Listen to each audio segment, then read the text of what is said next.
Good evening.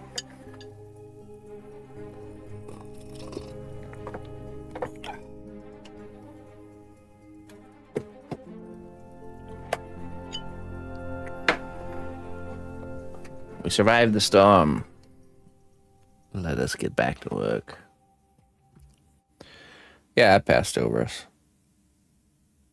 Got a lot of rain. Got a little bit windy. Tornadoes.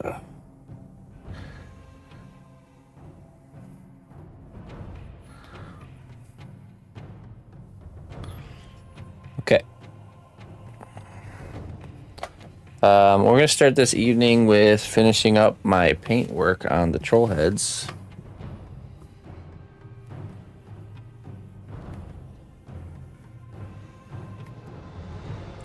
It's a pretty nasty one, that's for sure.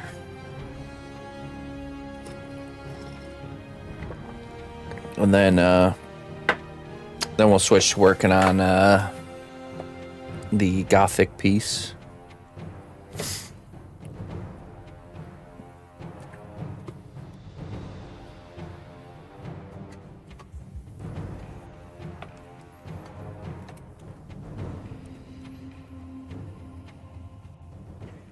Noble ally, Oh, please accept these treasures as a gift for your unwavering a quarter service to the century. kingdom.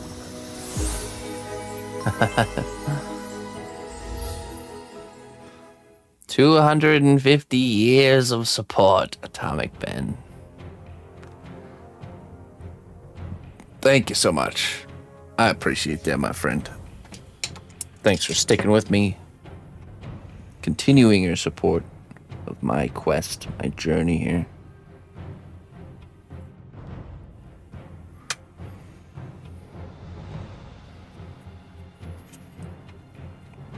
Gold buys steel, but only trust buys a blade at your back when you need it. Gold buys steel, but only trust buys a blade at your back when you need it. Can't buy a true friend, can you? Yes, indeed.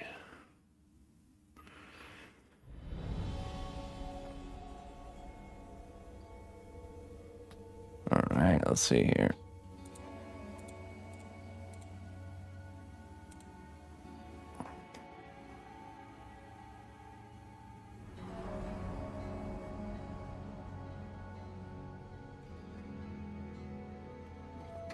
Got some colors here for the hair. This is fun. Wood stain brown. I think that's perfect.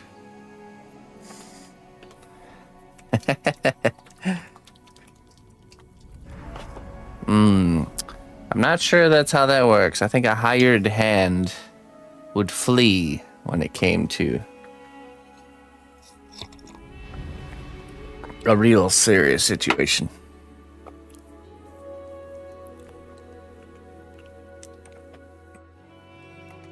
Something life or death.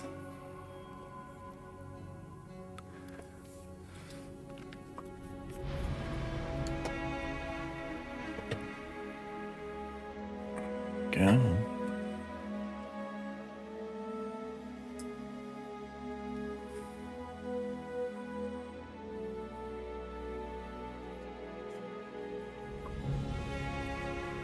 It's not about being courageous. It's about, are you willing to die for something you're just being paid to do?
Oh yeah.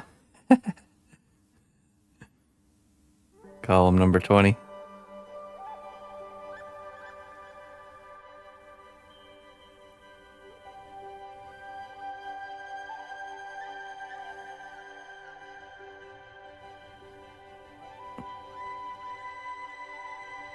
She's creating the Gollum experience. It'll be like a super immersive like art gallery show.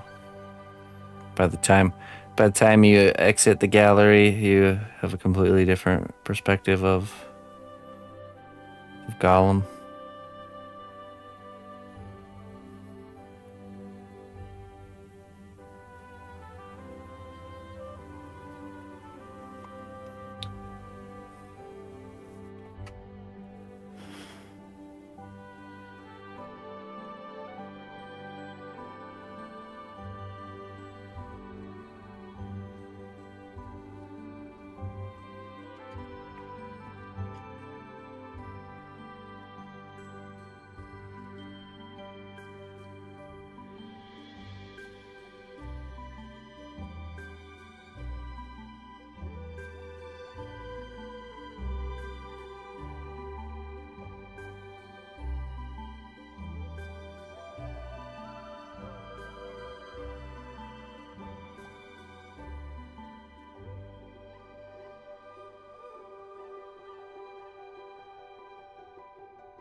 Hey, what's up, Noodle?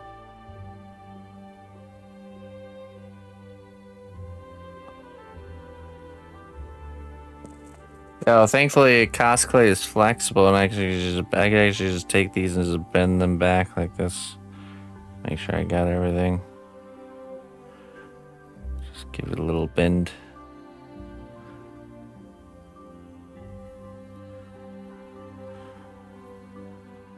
Yeah, I definitely created a lot of little potential hiding spots for paint for unpainted parts.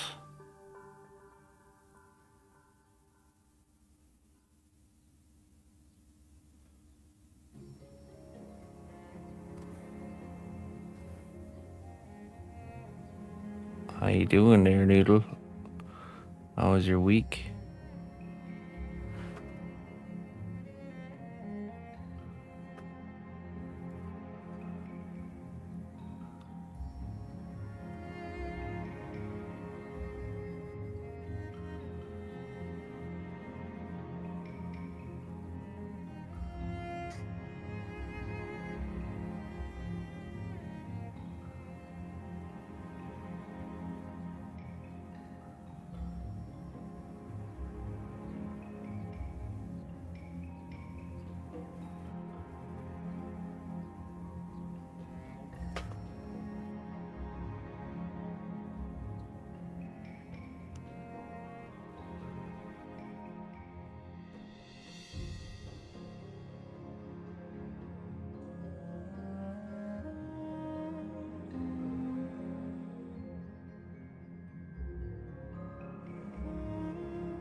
Weekend. Nice. Traveled, got sick, pushed project out a week. No sickness here.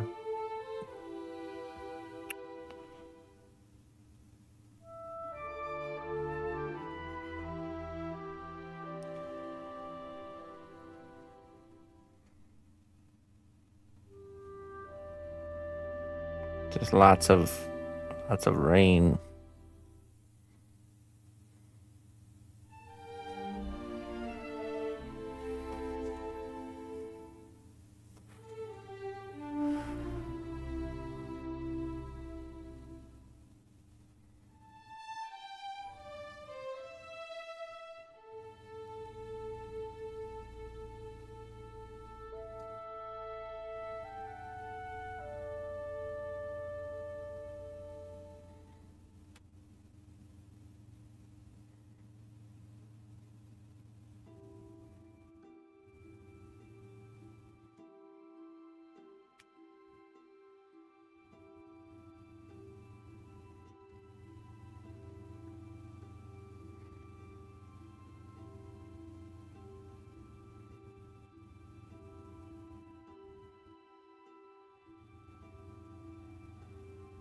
Oh no.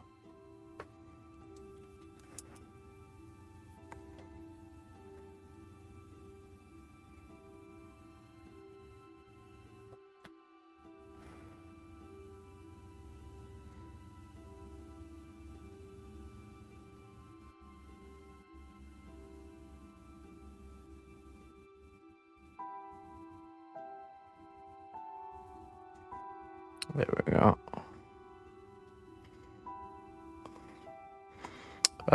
We have one that has a deadline left. The Gothic piece, early May.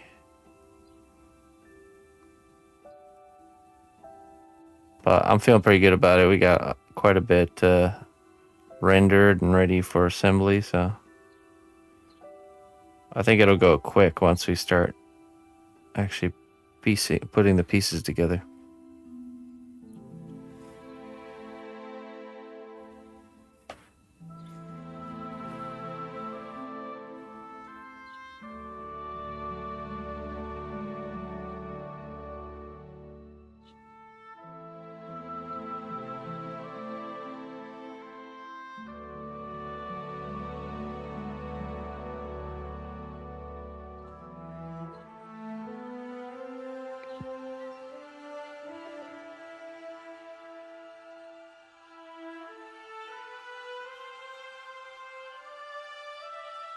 We'll switch gears to working on Gothic once we finish up this paint job here.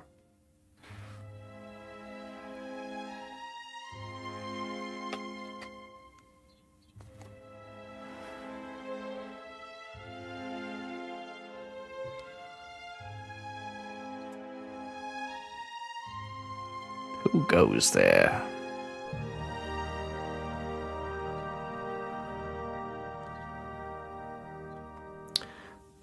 Alicia. Hey. Glad to have you here. The gallery received the... Oh, we did announce what the How to Train Your Dragon piece was all about. It's a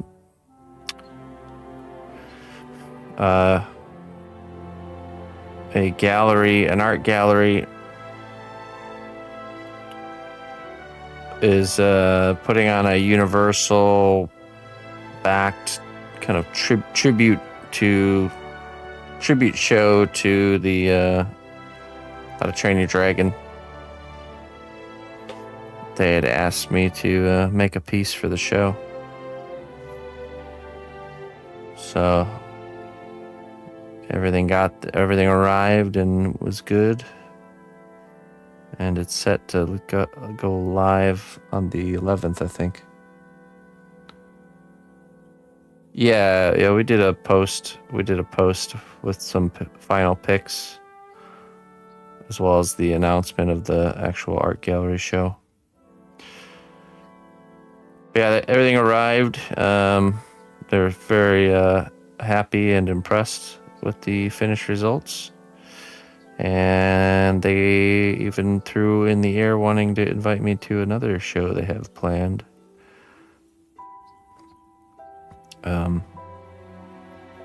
But nothing officially locked in for that.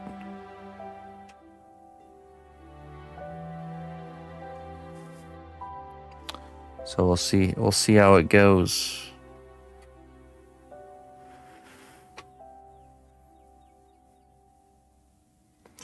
But yeah, the missus dropped a post in Discord. Go check out Discord.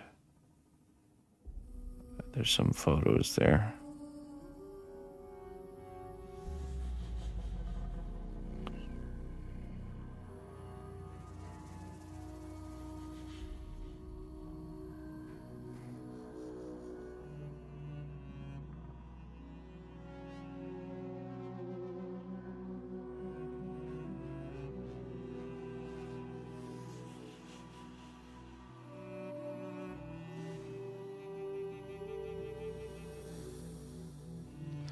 It was the frame. The frame that did it. Yeah.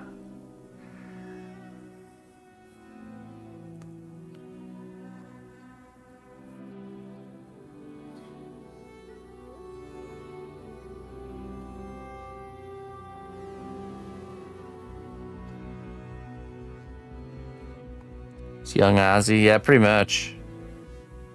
Basically the same character.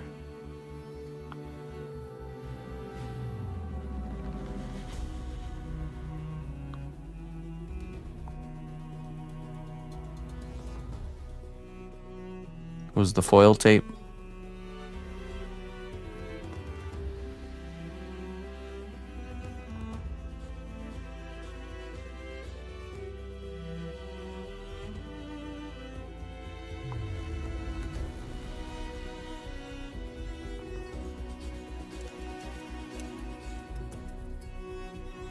Okay, I think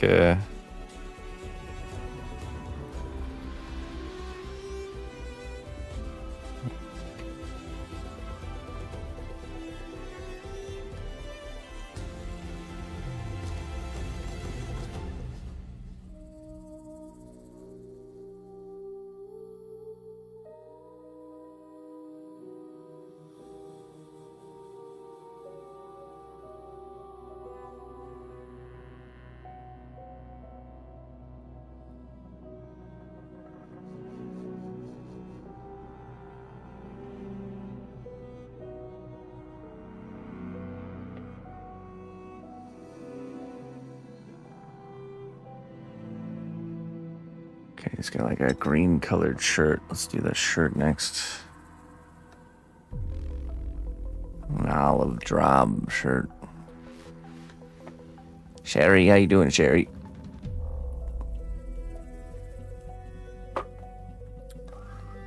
Ozzy's broken English, and then when he sings, it's like perfectly unbroken. It's like, you should just sing instead of talk.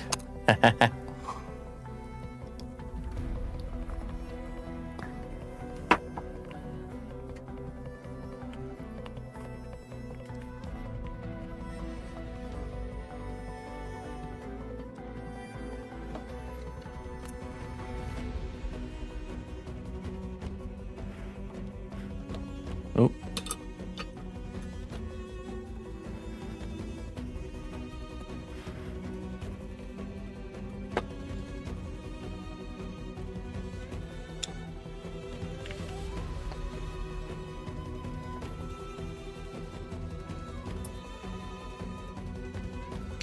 Yeah, I never seen them live. My parents, they were the kind that would go to Ozfest every year.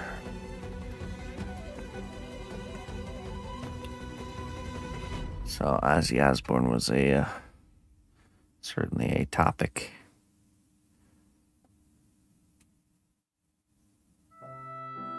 In the cnotbusch growing up household.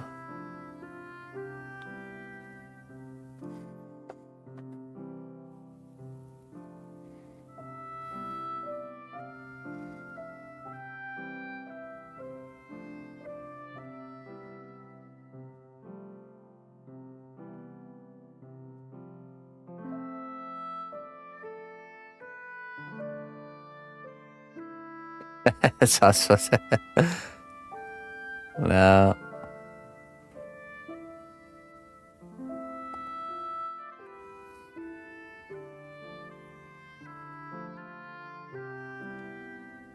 No, definitely not.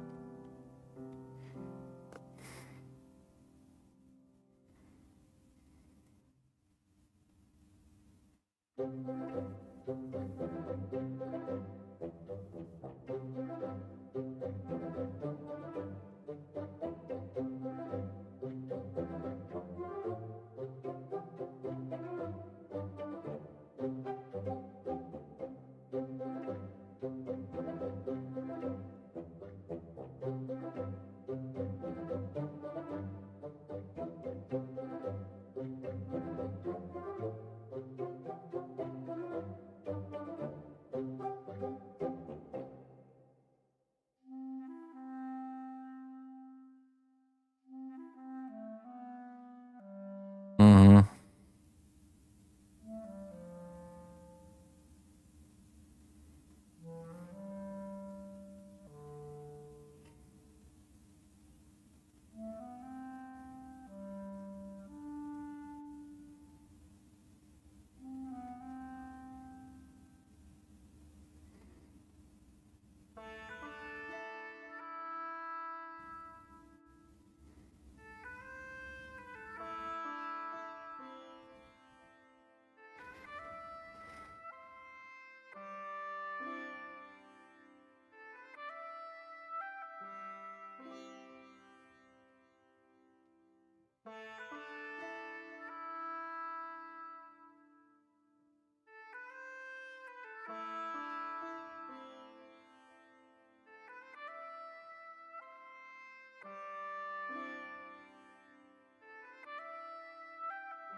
Rob the zombies.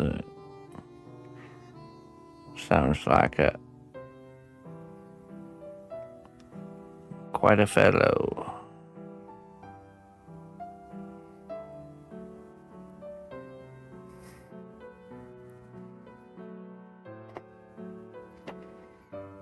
To be a zombie and have such a name as Rob, a civilized zombie.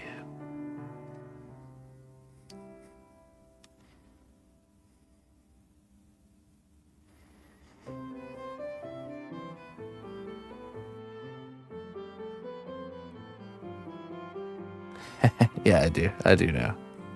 I'm just messing. I'm just messing around.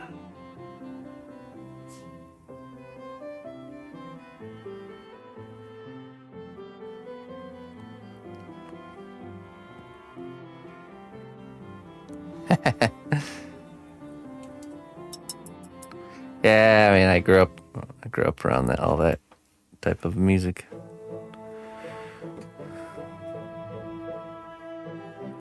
Just imagine driving down the highway with all the windows down in the vehicle and that type of music blasting loud enough that you can hear it past the wind. That's basically a big portion of my childhood.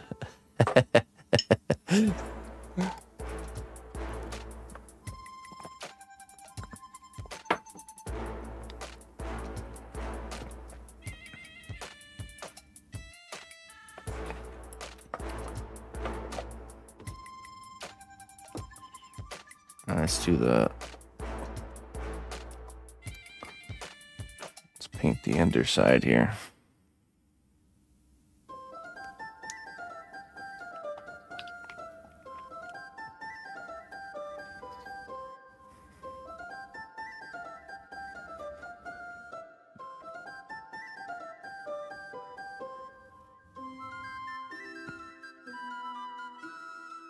Yeah, I think so. The one who knows nothing?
Oh.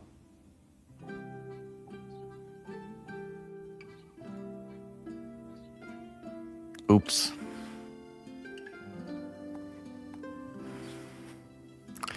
Yes, I remember my first beer as well.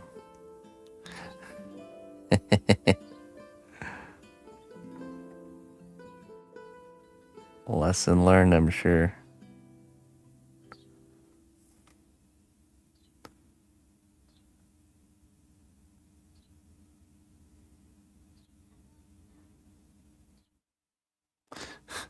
Do you still have the purple bag? Those are the best dice bags.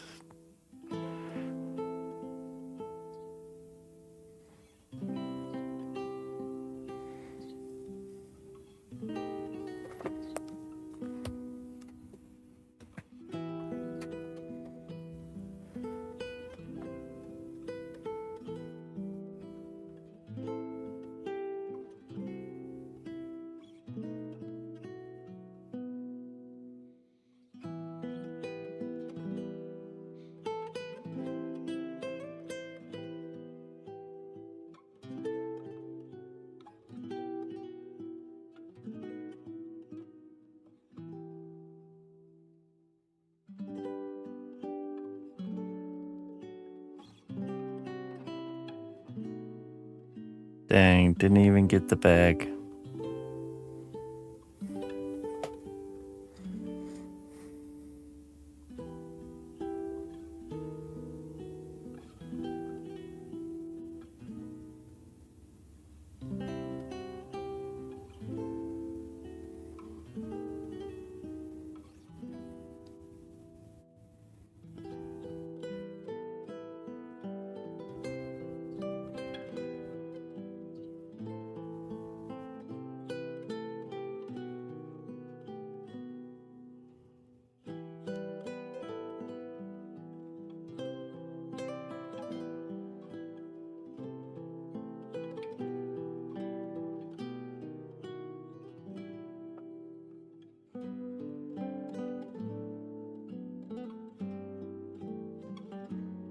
Oh, classic.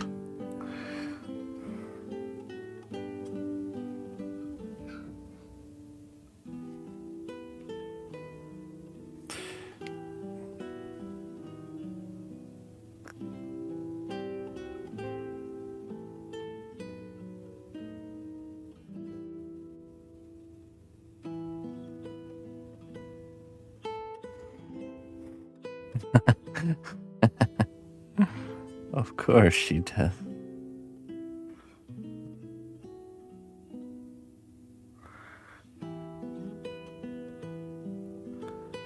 Everyone has stories like that. Just all different flavors, that's all.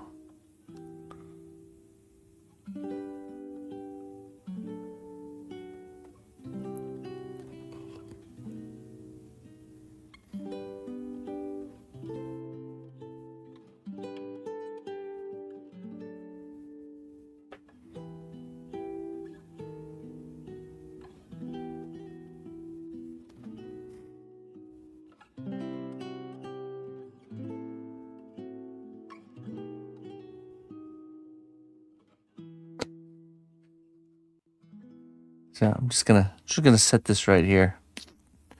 As you're like passed out on the side of the road.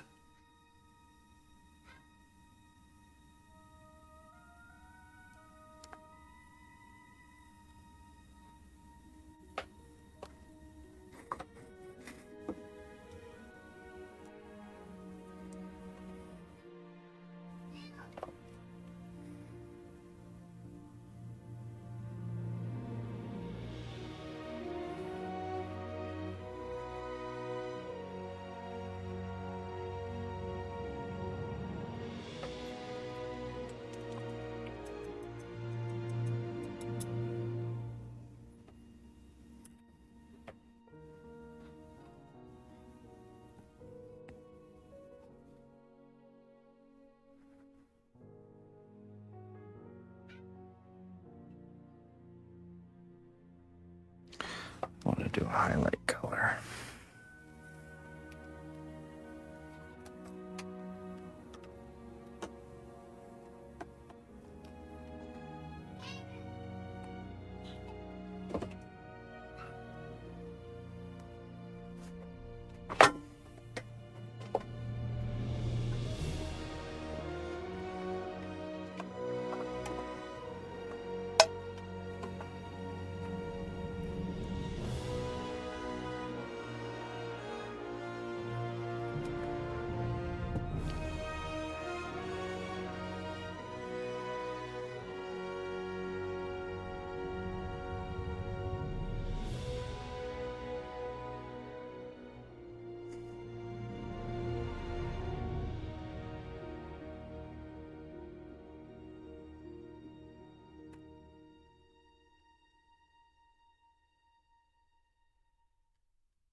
Like, look at this poor fella. He needs this more than I do. It's everyone's thinking as they pass by. Yeah, this guy he needs this.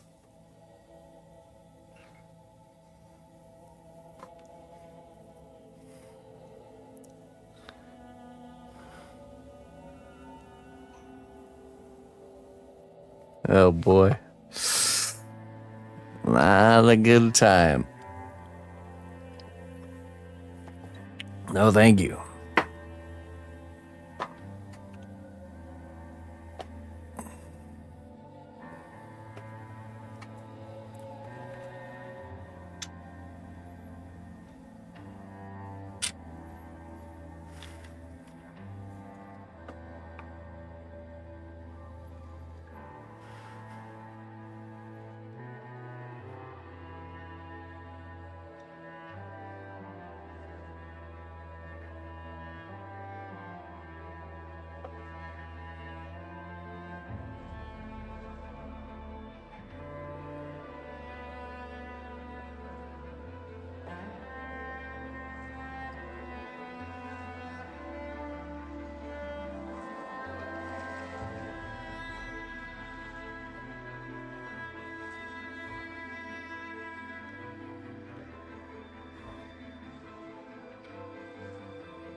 You blew it, kid. You had one shot and you blew it.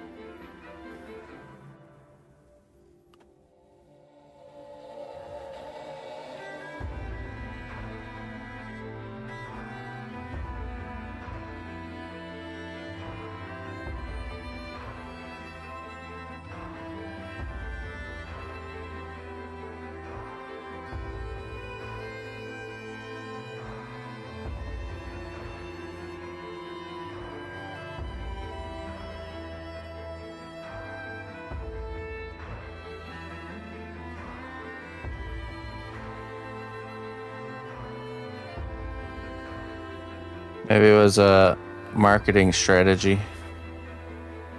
All right, let's pick the venues that we didn't make that much at and get banned from there. Building our reputation, making it so we have to go to less places,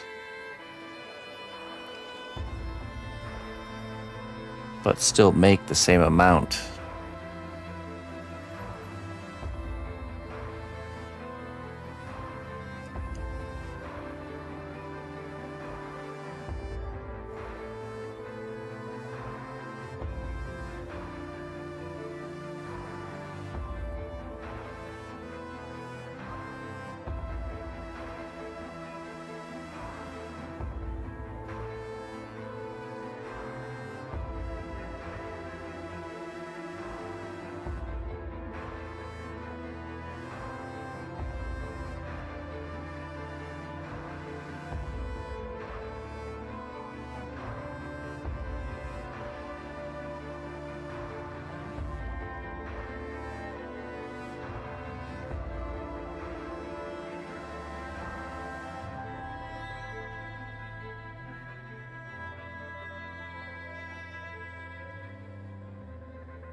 Oh yeah.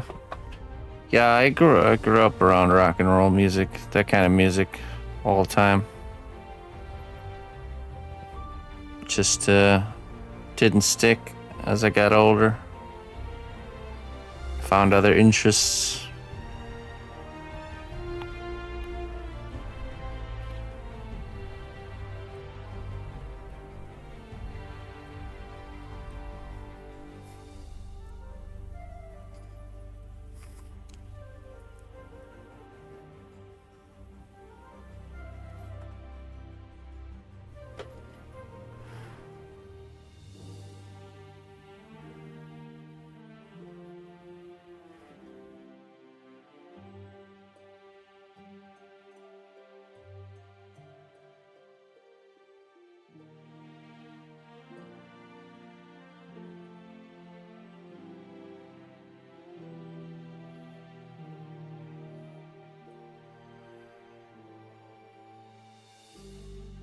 Goth kids at the DDR converted you.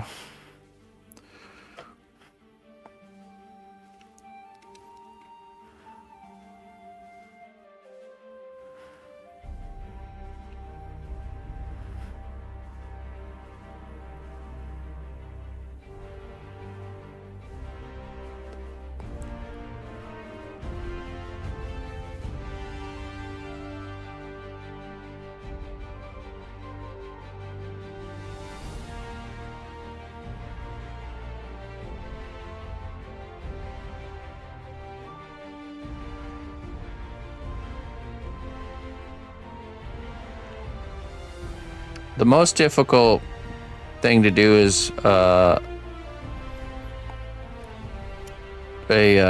likeness.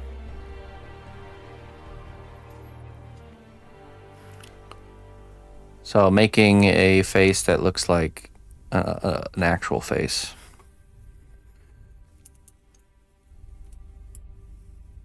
It's because it's the margin for basically what you can.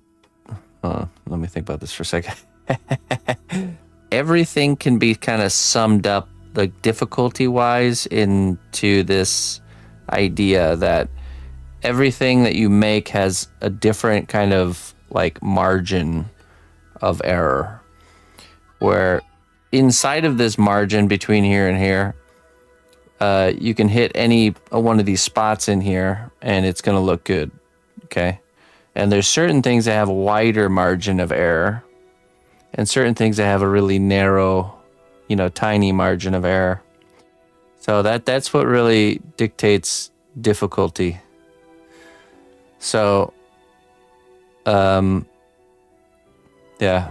So things that would be considered easy to sculpt are things that have a very large margin of error, which means you can miss quite a bit and still make something that's acceptable and good.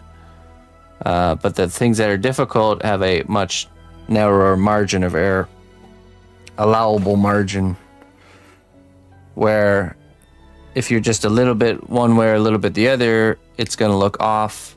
Everyone's going to see it. It's not going to look good. It's not going to look, it's not going to hit that mark, So with a likeness, there's so many little, like our faces are so unique from one individual to another, and very distinct. You don't really mistake.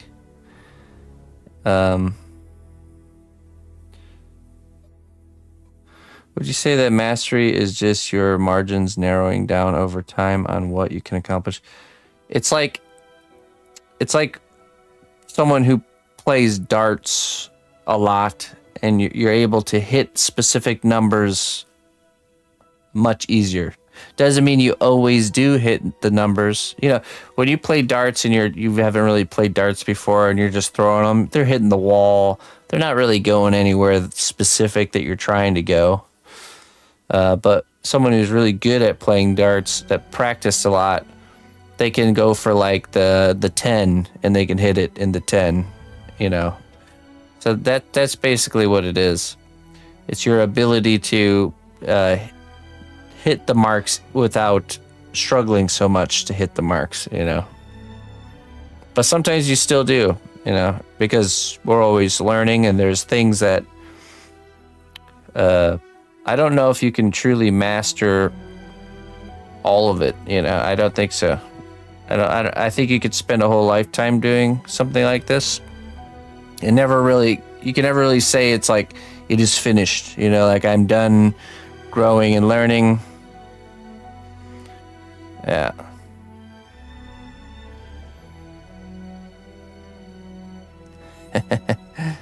Yeah, right.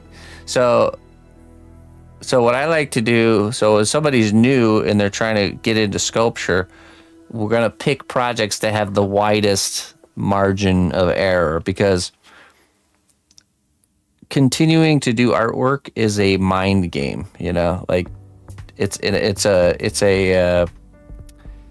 confidence mind game. So the key to someone who's just getting started, we want them to feel like they got to win, you know, like that this is something they can do.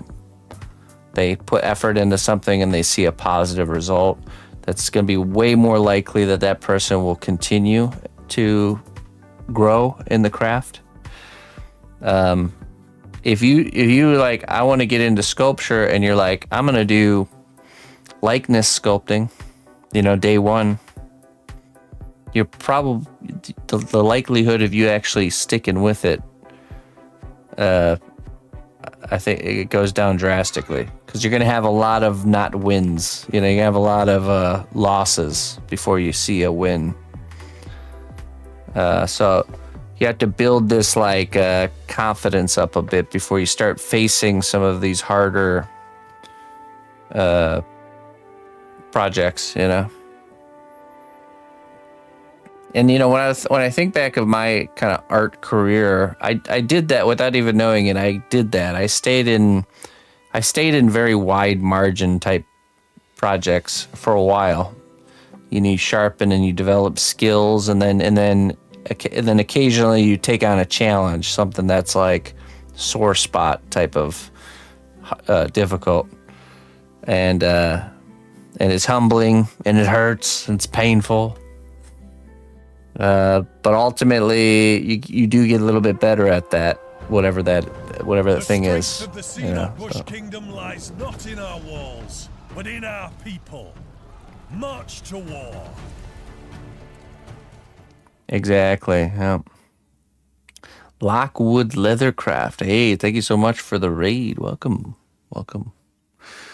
We're doing just painting some troll heads that I made last Friday here. This is Hoggle from Labyrinth, and this is a converted Smeagol. So those are the two I've been painting on. I'm pretty much done. I don't think I want to do anything else with these ones. Just get them some varnished up.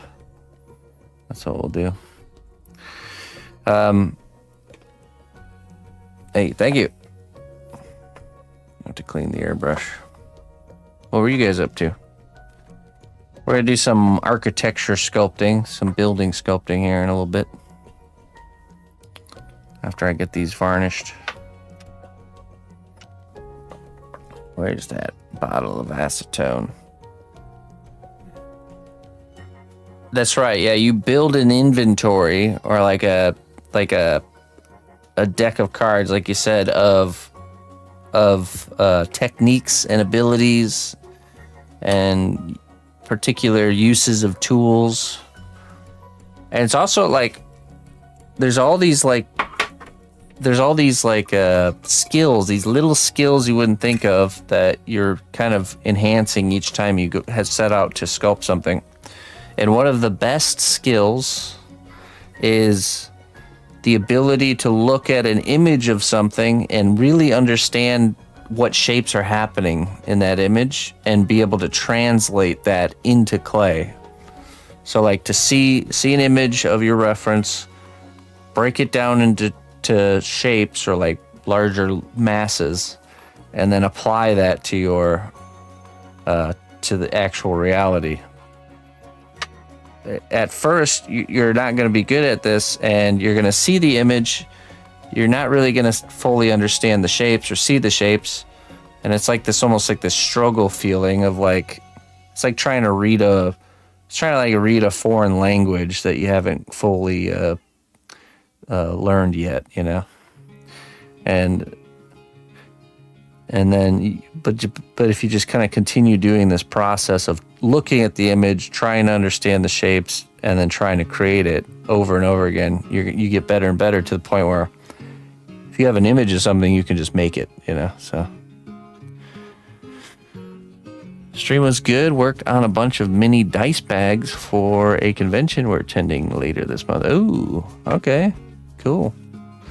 Dice bags, I say. Lovely. Yeah, any purple ones? And that's one of the big skills, though, the learning to really read and understand reference and apply it. Once you really get good at that skill, now all of a sudden you don't need to know how to sculpt everything to be able to sculpt everything. Does that make sense? So like one way of learning is like, let's say I sculpted horses and I practiced horses and I learned a horse to the point where I could sculpt a horse without even needing reference, you know. Now I've unlocked sculpting a horse. But then you go to sculpt like another creature or a human or a character, and none of that horse knowledge transfers, you know. Can't really use it, but if you learn to digest reference and apply it, well, now that skill transfers to anything you're working on. You know, you can now make anything you can get a photo of or photos of.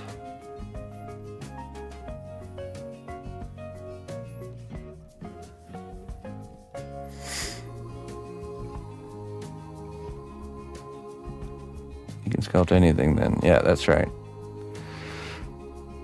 So, because this is what's going to happen when you guys are learning to use reference. This is what's going to happen, and you have to resist this urge. You're going to have reference there, but you're going to get into the sculpting, and you're not going to actually use it. You're going to kind of drift and start doing your own thing, or like putting shapes that aren't actually on the reference, or kind of going off.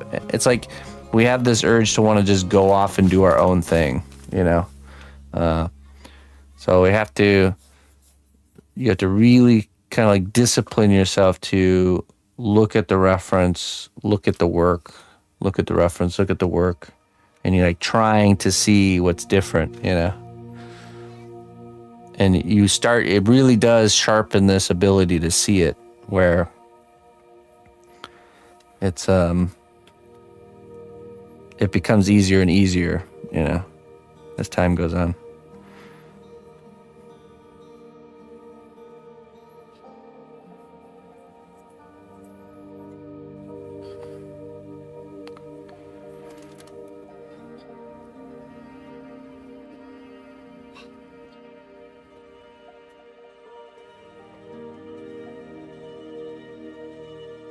Really holds the room. What does?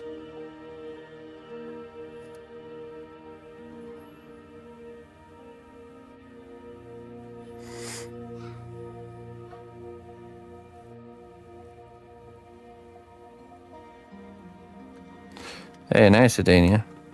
Yeah, for sure.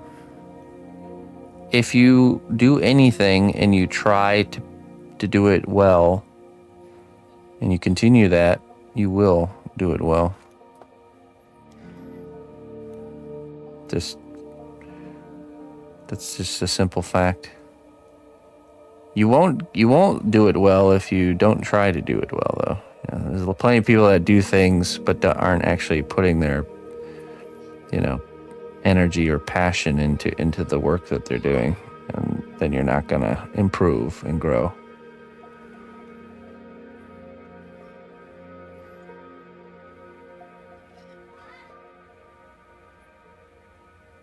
It's harder to get skilled at something you aren't enjoying. It is, yeah, for sure. But you can try to find satisfaction in the work that you're doing. I think so.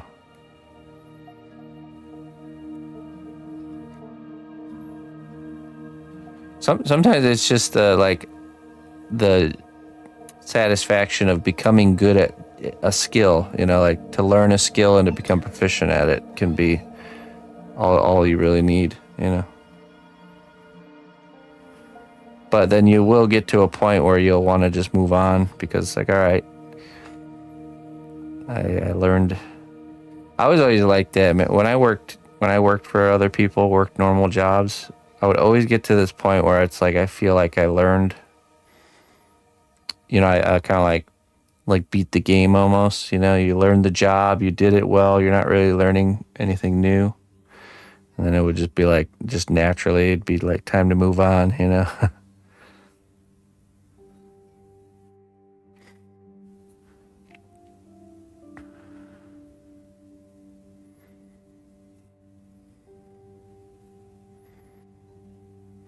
Get a job you love, you'll never have to work a day in your life. Yeah, I don't know. I've heard that one before. I don't agree.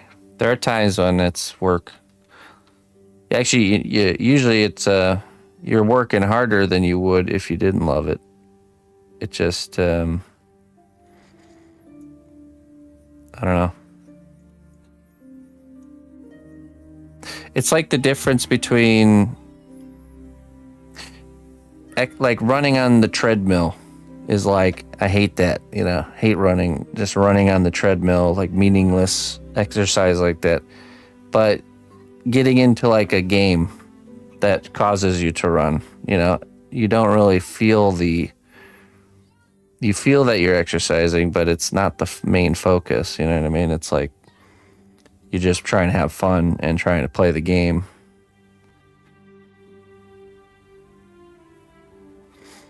You know, like running around kicking a soccer ball or something like that.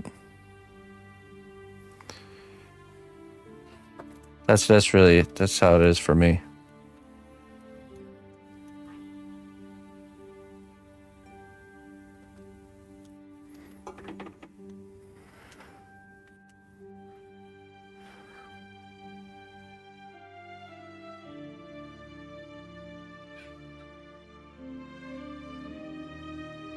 Get a treadmill desk for doing computer work. Well, I think that's why I really like, one of the reasons I like my garden so much is it's a great source of exercise that isn't me just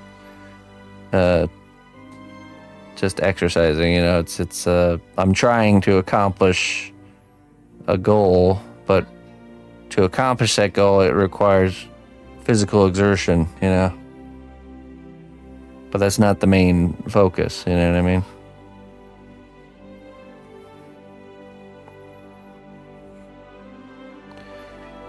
I'd say one of the only exceptions I like is like riding a bike. I really enjoy riding bike riding. But again, it's like trying to get to a destination, you know what I mean?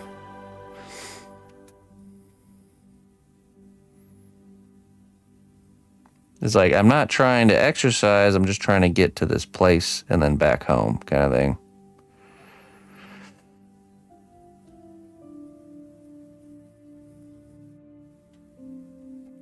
I can never get a bike with a good seat. You ever seen people with those bikes that have like the little like couch seat on the... Adenia has a pampered rear end and needs the finest of cushion.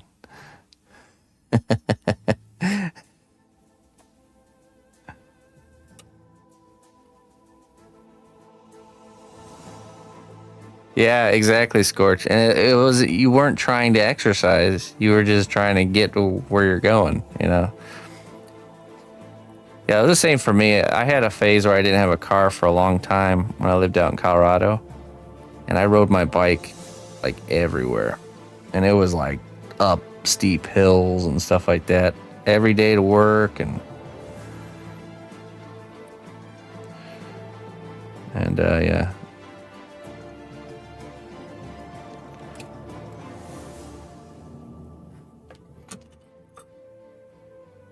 I was in really good shape then.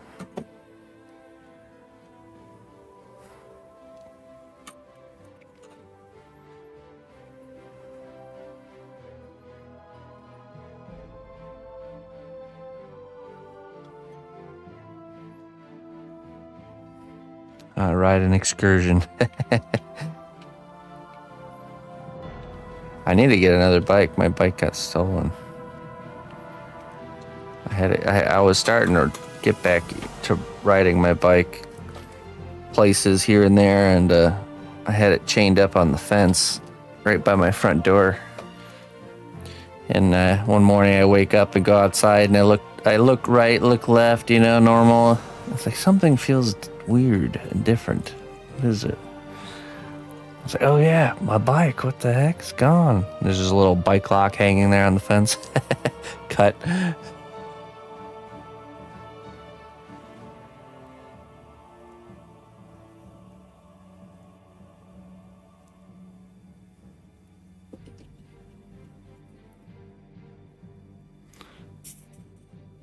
Oh, hey. What's up, Mr. Brock? Just in time, I got the airbrush clean. Look at that, nice and shiny.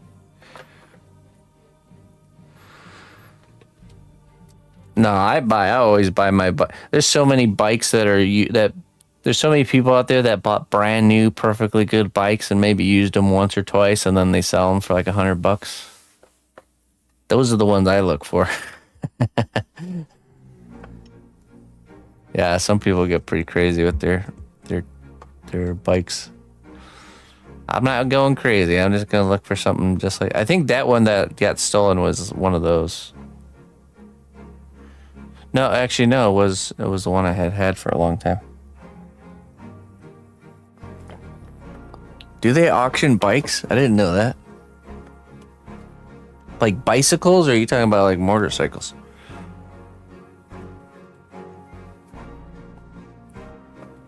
All right. I need varnish. I don't think I have the varnish. Let me go grab some matte varnish.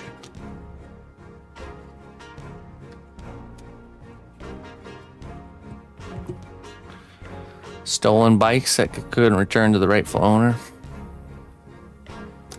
Really? Man. How much did they go for?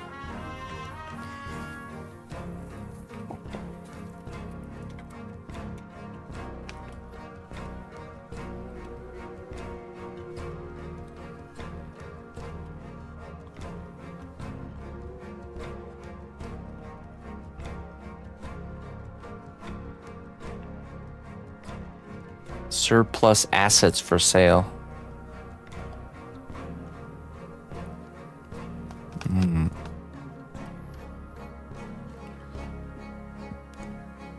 Frequently.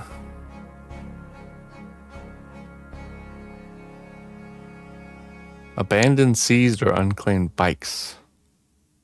Hundreds of bikes available. Ooh, okay.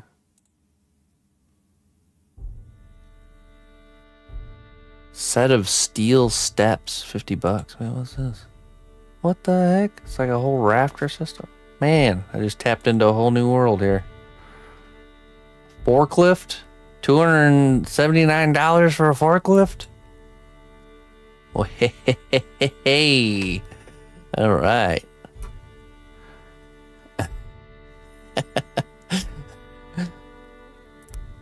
I'm at the State of Illinois online auction. iBid. Bus shelter. Number 5. It's literally a bus. It's a bus shelter, like where they have the little bench and they have the whole awning on the top with the little plexiglass going around it. $20 for a bus shelter. I'll put that right in front of my house.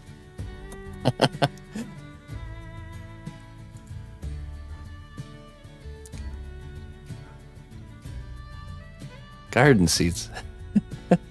Just put a bus shelter in my backyard. Hey, they're designed to last, for sure. That's interesting. Oh, agricultural equipment and supplies. Let's see what we got. No items found. Ah, man.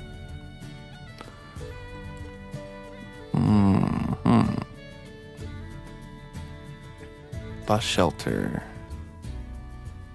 Granger storage shed. Ooh, 12 by 31. Holy cannoli.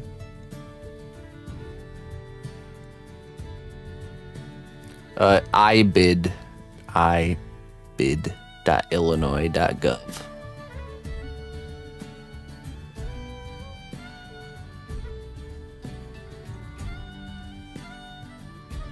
I guess so. This is all for Illinois. Oh man, that's a whole new world I'm gonna have to go explore. Well, I'll be fine. A place for Jacket Man to sit. Give Jacket Man a little enclosure. Does each state have this? I don't know. I guess maybe. I would imagine so. We could buy bus shelters and forklifts this whole time. This whole time. What?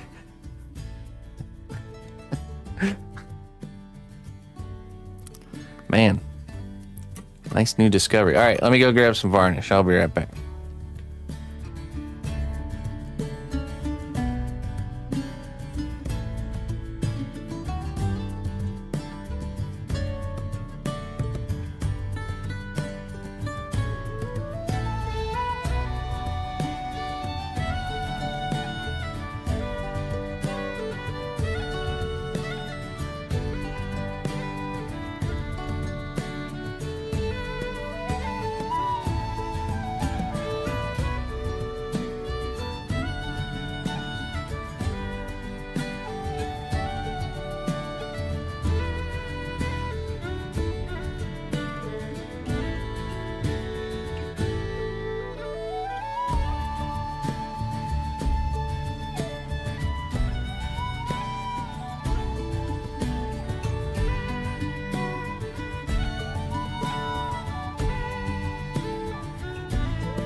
All right.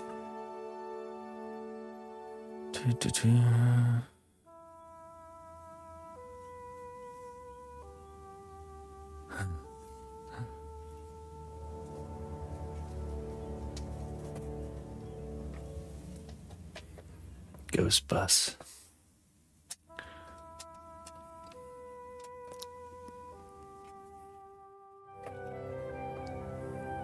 Cat bus.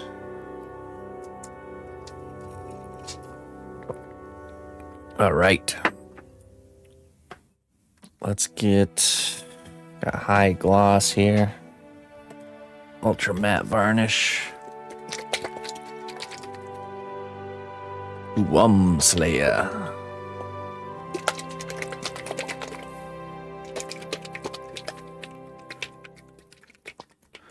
Totoro.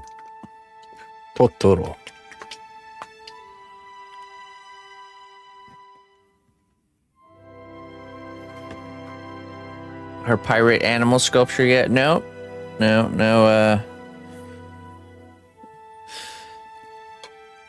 finished results there yet. You'll see. She always follows through with her work.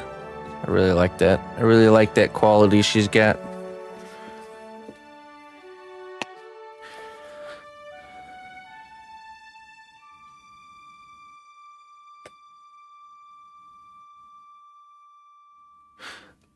Oh, I didn't know that. That's pretty cool. Those definitely have the same feel about them, for sure. Quality art takes time, yeah. She's had a lot of distractions these last couple days too.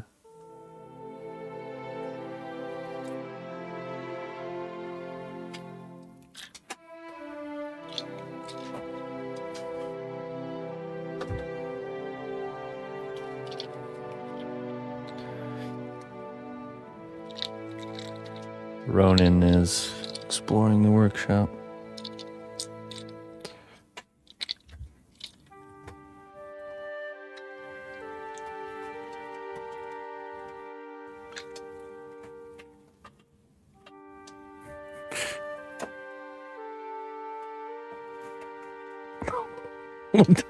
Buddy,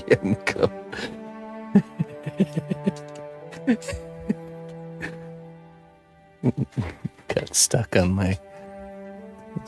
a bag there. You're good? All good there, buddy? Yeah, you're such a good buddy. You're such a good buddy. What's going on with you, huh? You're such a good buddy. He's starting to fill in so he's not so bony. Such an amazing thing to watch a dog come back from literally almost dead. Some good food in you. Love and care, you know. Okay, let's do this varnish here.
We officially named him Ronan, but because he can't really hear, at least we're pretty sure he can't hear anything, it hasn't really stuck. Like, Emma calls him the dog. I call him Buddy, probably more than anything. Rename him OI. It's just when they can't when he can't hear, so it's like the name is really like, I guess it's just only when we're talking. Oi, yeah. I don't know. It's just it hadn't really stuck. The name Ronan. Actually, technically, on his adoption paperwork, he's nameless as well because we didn't know the name at that point when I adopted him. So maybe he'll just be dog the rest of his life.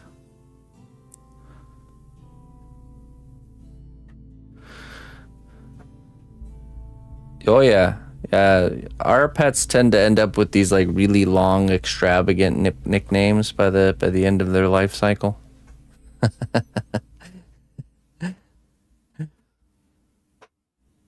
Sadie had quite the title.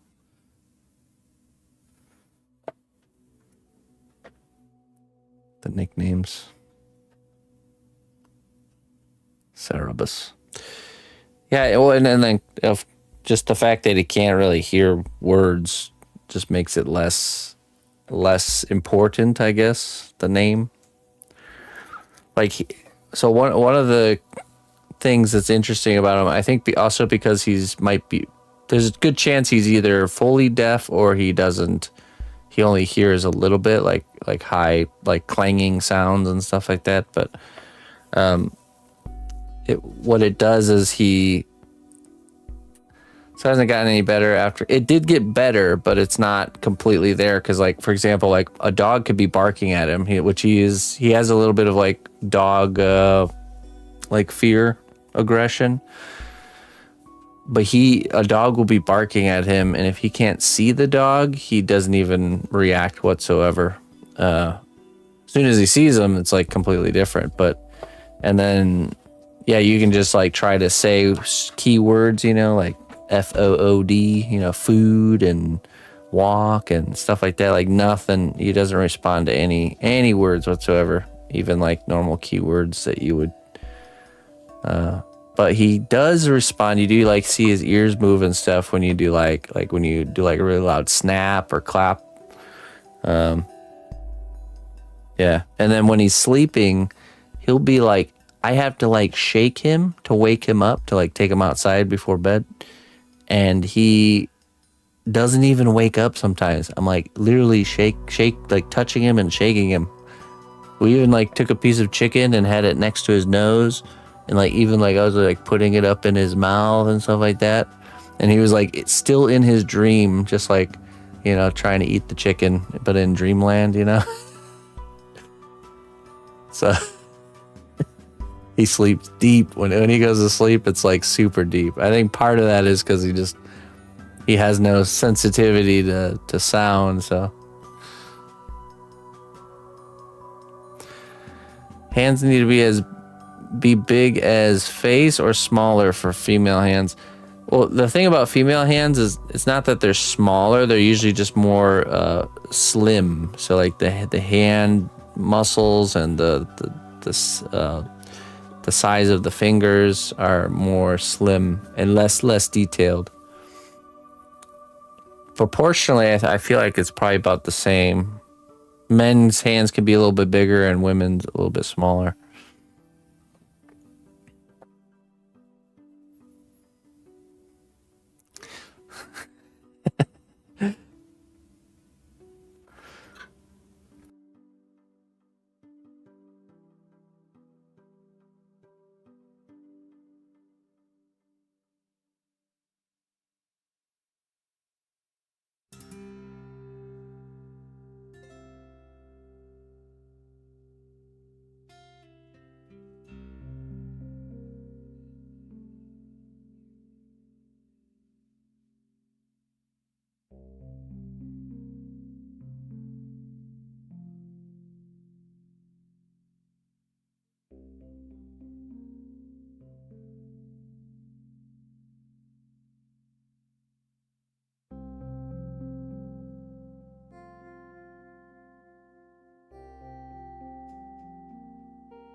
Yeah, I mean, it's obviously there's like shades between, you know, but like generally, like more of a feminine type hand. If you're doing like a more feminine like character, whether guy or girl, it's yeah, slimmer fingers, less details. You know, with the manly hand, more of like muscles on the hand, like especially the palm area, and you can do more of like the wrinkle details and make the fingers a little bit bigger. So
all right.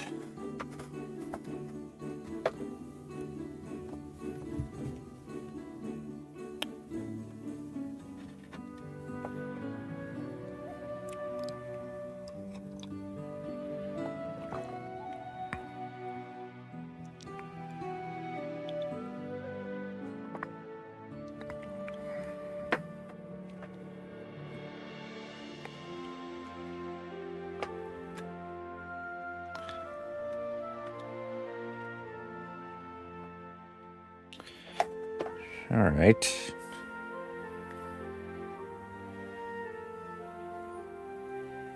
Let me go see if the missus is done with one of her paint jobs, because then I'll varnish. Since I got the varnish out already, I can varnish it. Let me go and check. I'll be right back.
All right. Let's see here.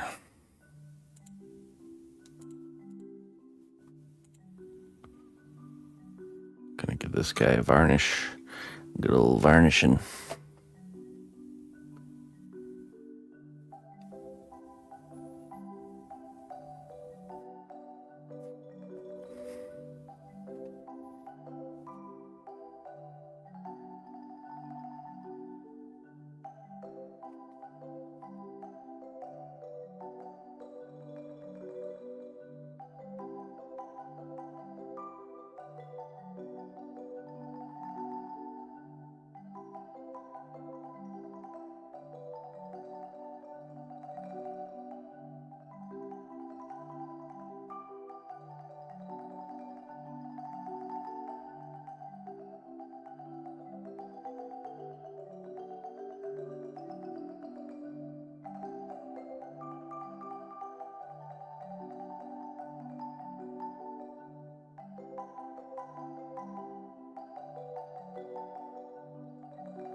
Hey, thanks, Fopar.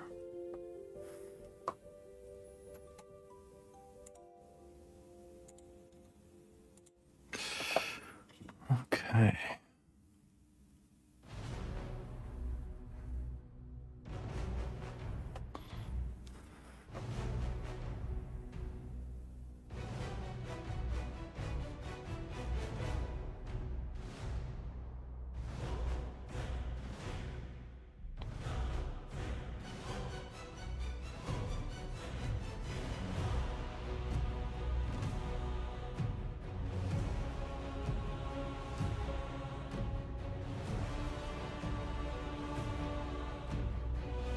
All right, let's go. We'll drop that off at the painting department, and she's finishing up the fourth one.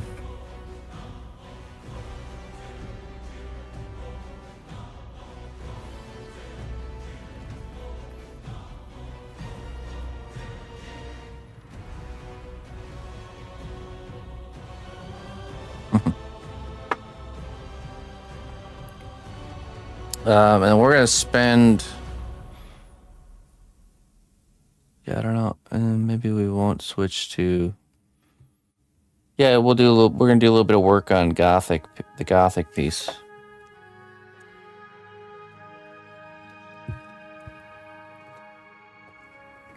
That's what we'll do. And clean up this painting mess.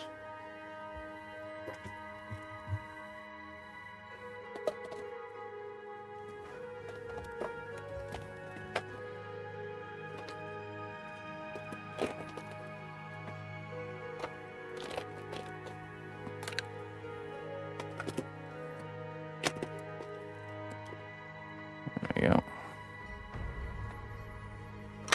Oops.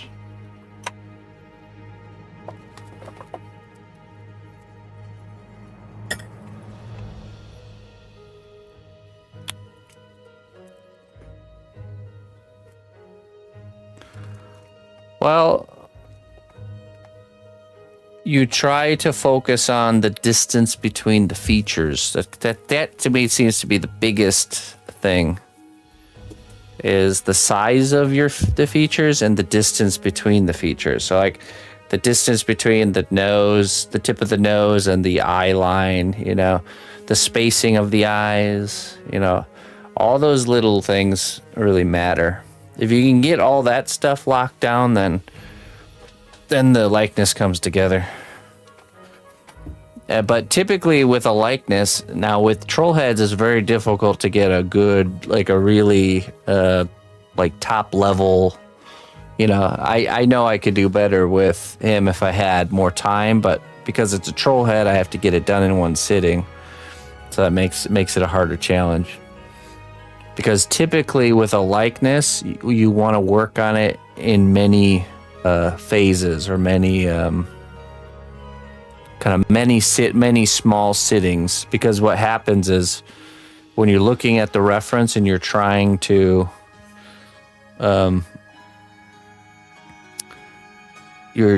make it look like the person, your eyes kind of start to lose focus on what actually looks off, or what you start to kind of develop like a visual bias. It's weird.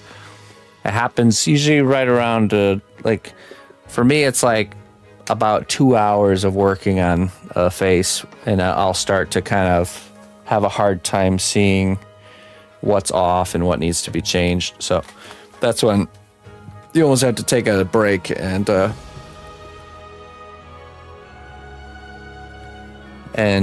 hit it again with fresh eyes. And you also can't get attached to the work. Like, let's say you think the eyes are in a good spot. Yeah, right, exactly. Yeah. Let's say you think the eyes are in a good spot, and you kind of start getting into the detail phase, but then you take a break and you come and you sit back down and you notice that it's actually not in a good spot, that it needs to be shifted and changed. There's a high chance you'll want to almost ignore that because you're attached to the work. So instead of being radical and changing it, you have a tendency to want to ignore these things you kind of notice, but you kind of talk yourself out of it, because you're attached to the work. So that's part of the battle. You have to really stay in this really loose kind of radical. You have to be radical with your moves, especially when you first sit down and you're looking at it. If you notice something's off, you just got to really get in there and change it. Even if it means redoing parts that you've already spent hours doing, A lot of times it will be that, But that's just the battle. That's just the battle of it.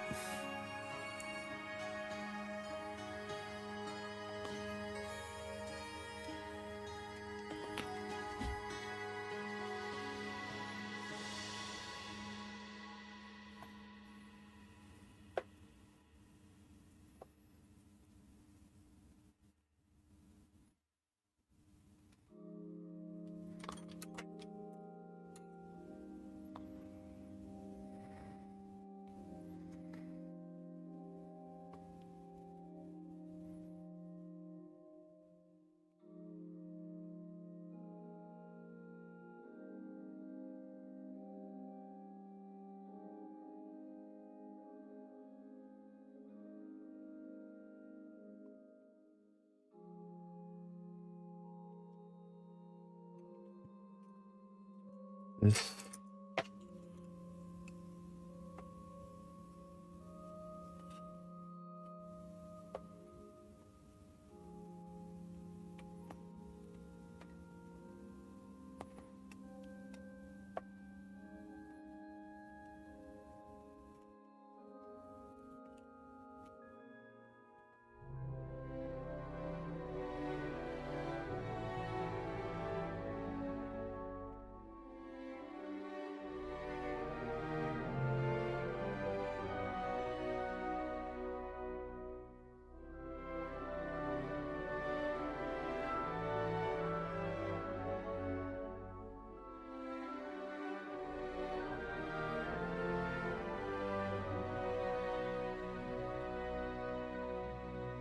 Yeah, that's why you can't. That's why you shouldn't care too much about what people say about you with stuff like that. You know,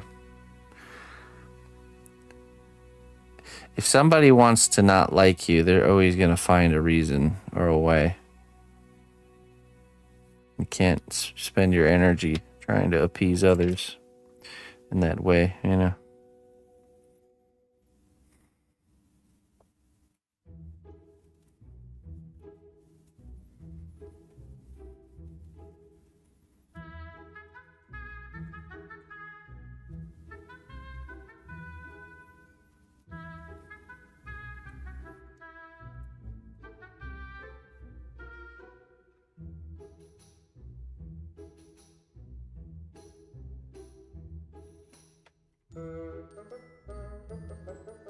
That's how you end up not being yourself, really.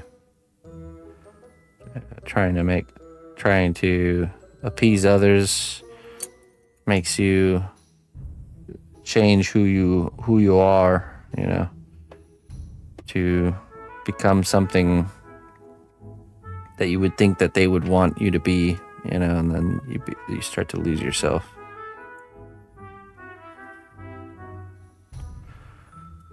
I say be yourself, and the people that start to surround you as yourself accept you for who you are. And the people that don't tend to not be in your life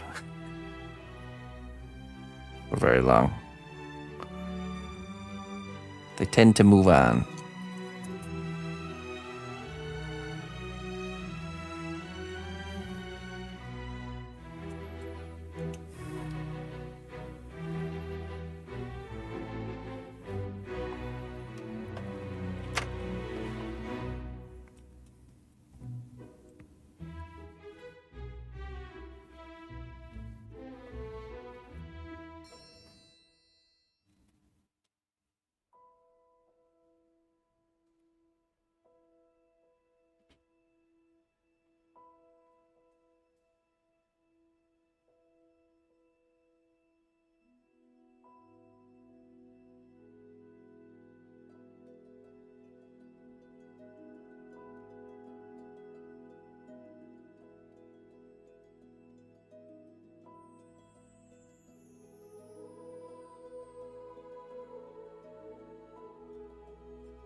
Yeah, you know, me and Cosplay are good friends, we'll say.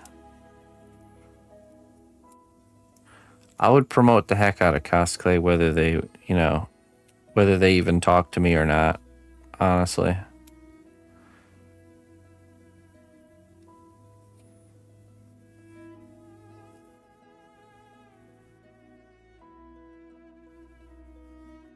Oh yeah.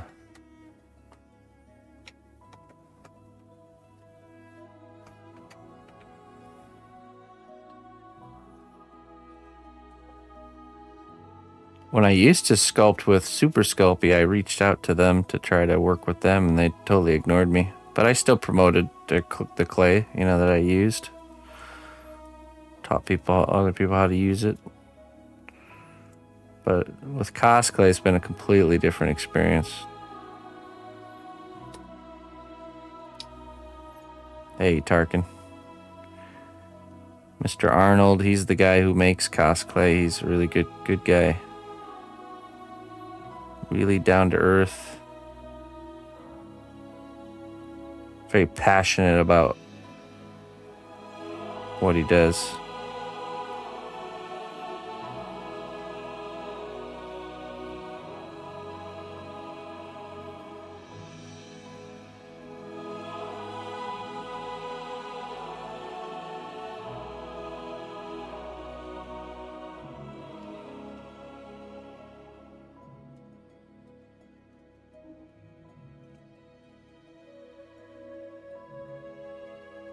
Oops.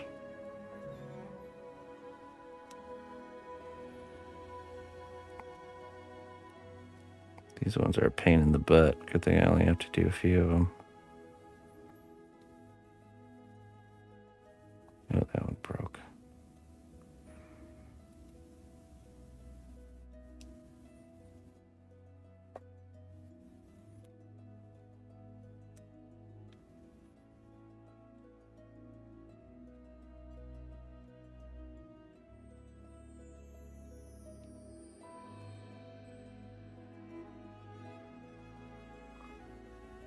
All right. Cosplay loyalist.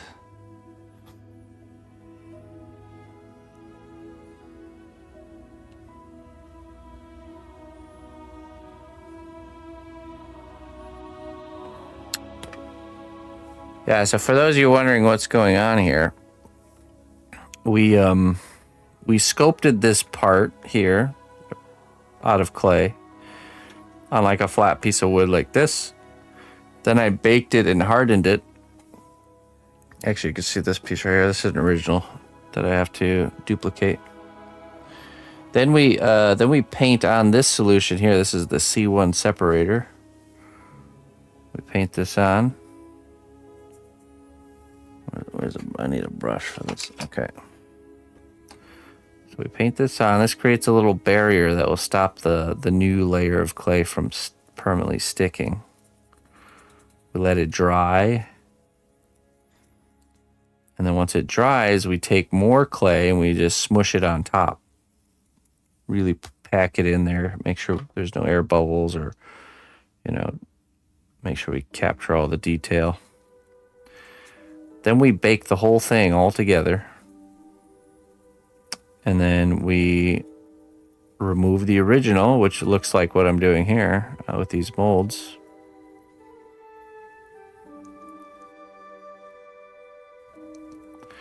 And once we remove the original, we're left with something like this. Perfect little indentation. And we just use some more C1 separator and we just put it in there.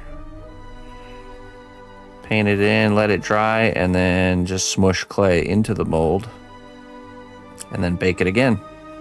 And that we've effectively duplicated the part. So all these pieces for this building here have been sculpted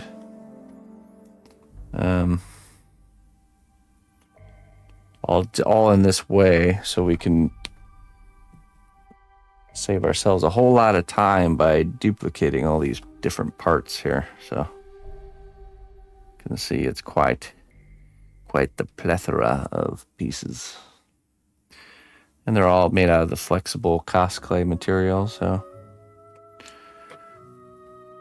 then once I have all the pieces for the tower done, we're gonna bring it all together onto like a probably cardboard, some sort of a form that's the right shape.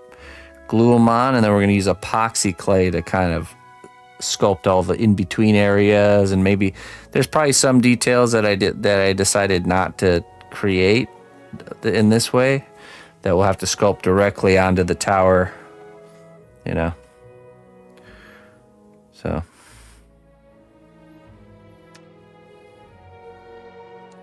yeah, the originals have the wooden bits, right? Exactly. So instead, sometimes I'll use like a dowel rod here instead of sculpting up this half cylinder. I just took a dowel rod and sanded it flat on one side. These are little time-saving strategies.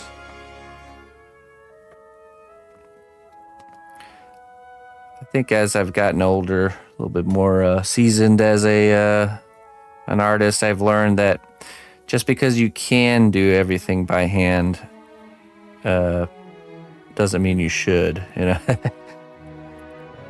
But it is good to be able to, you know, to know how to, because there are certain situations where you can't create like a method to do it easier. You just have to do it the old-fashioned way, basically.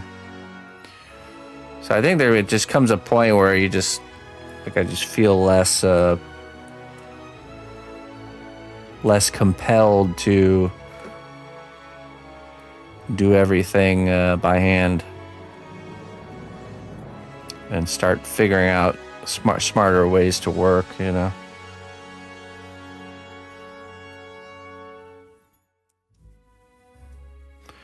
Sometimes I think a little bit of it is a pride thing when, you know,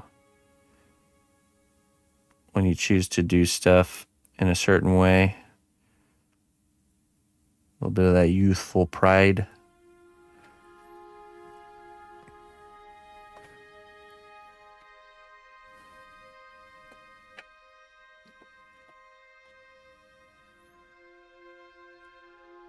Yeah, sure, Tarkin. I'd love to bring it into the fabric of reality, the three-dimensional plane. You know where to find me if and when the time comes.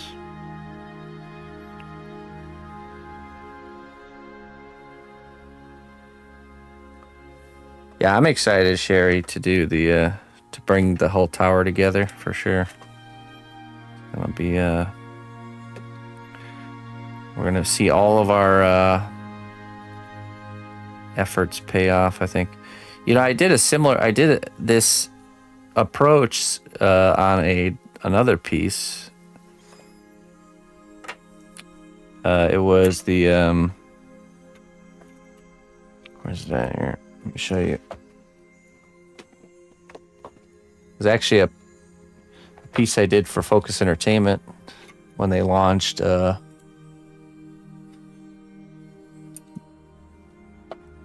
Space Marine 2. Let me show you. Let's see here. It was...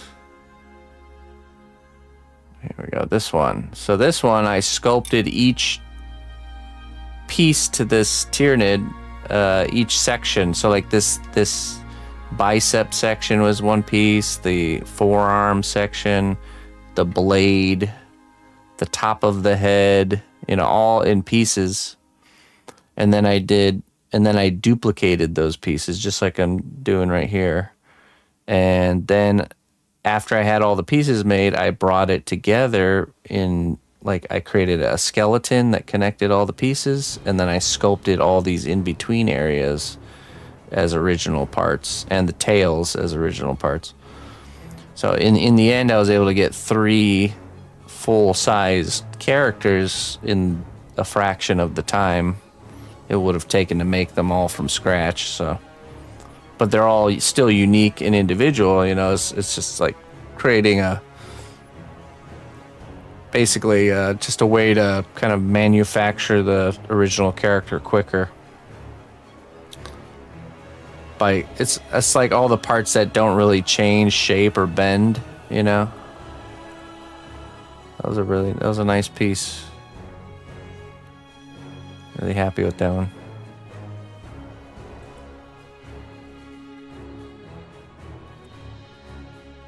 I actually still have an abundance of Tyranid parts, because at first I had thought I was going to do way more of them, but ended up only doing 3. So I was thinking about doing like a little Tyranid kit or something at some point. Yeah, they turned out good.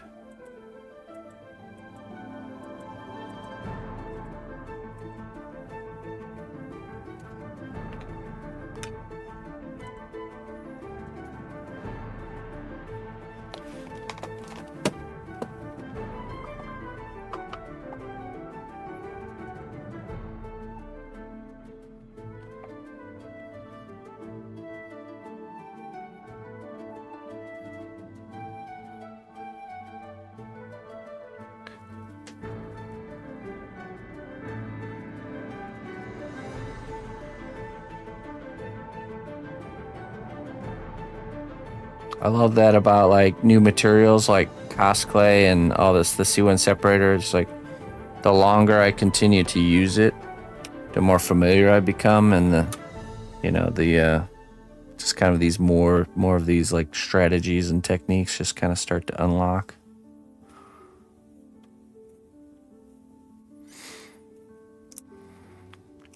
I think there's a large amount of untapped potential using like liquid polymer clays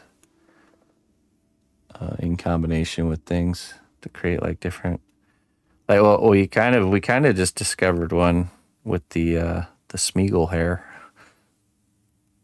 That's definitely a new, really good one. This like scraggly hairs here. I punched them into the clay, just like they do hair punching with like a silicone sculptures. You take the piece of string and you bend it in half. You push it in half, so you end up getting two strands, and then I painted clay glue onto the strands to kind of solidify them. So. You thought about doing this for sword blades and rocks? Duplicating, like creating like a bunch of different blades and then duplicate it. Yeah, I don't know. I guess there hasn't been enough, I guess, blades that look similar enough for to do that. You know what I mean? The things I do are vary quite a bit, so it's like I'm trying to think if there would be a situation where I would have been able to use like a duplicated blade. It's different when you're doing like original characters, then you can just kind of use what you have, but most of my work is commissioned and it's very specific looking stuff, you know, with different sizes and stuff. So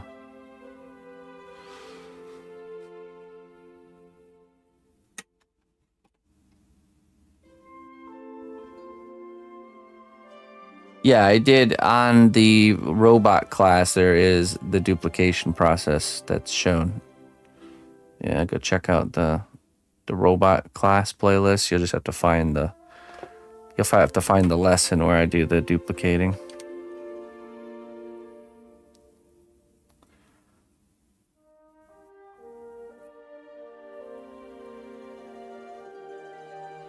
Once you do it probably one time, you really get the hang of it. It is very simple. A simple concept.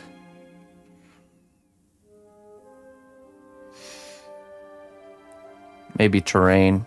Yeah, I could see that. And I have done that, and I have used, like, I hang on to all these like little molds and stuff I'm making. I hang on to these. I have this thought that someday I'm just gonna create like a really epic sculpture using mostly duplicated parts from like previous sculpts.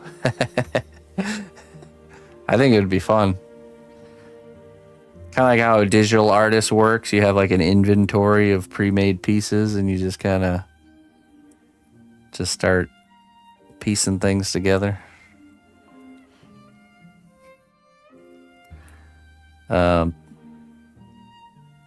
But I thought of intentionally designing certain parts and duplicating them for like specific type of character, like a medieval fantasy. Like we create a specific character type that can be done over and over again in different ways, and then we make a lot of duplicated pieces and just design a bunch of different ones. Like orcs, for example, like making random little pile of orc hordes, I don't know.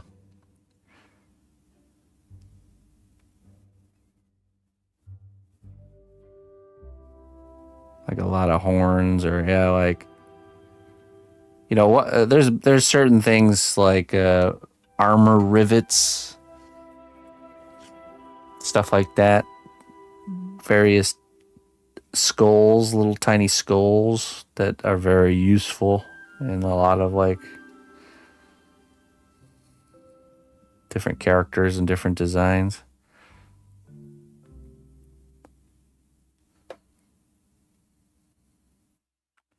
Kind of trying to pinpoint, okay, what are some things I could make that would be useful for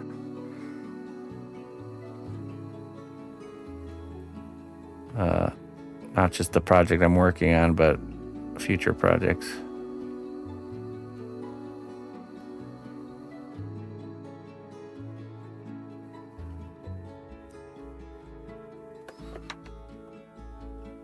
I think that was the last.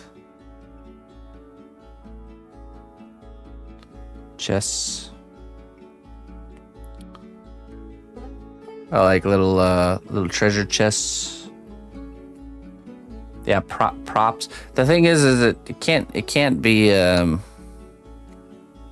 This process doesn't work as well with like a 2-piece mold. You know, it has to be mostly 1-piece mold type stuff, I think. I mean, here's a random little box of different ones. You know, like stuff like this really valuable.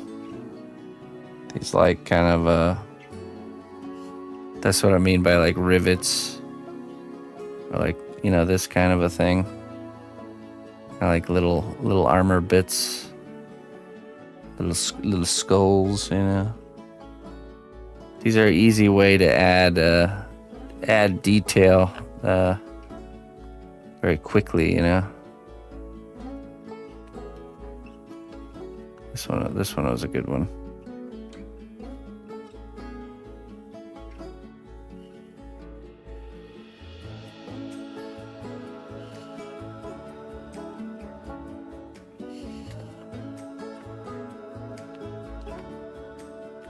I'm also thinking for like troll heads, if I can create specific items that are ready to go, that would be useful for troll heads.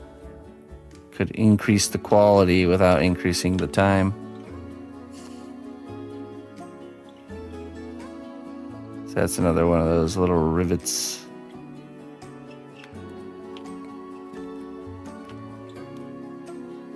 Yeah, I have boxes and bowls of parts. Let me show you. Biggest.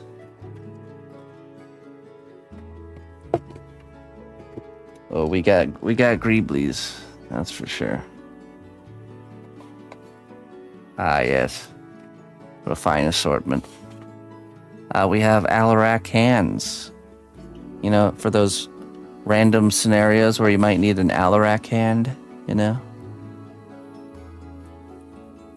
That was because I made Alarak's hands too big the first time. So I had to make them again. Here's a random little boat that I sculpted while on a phone call with somebody.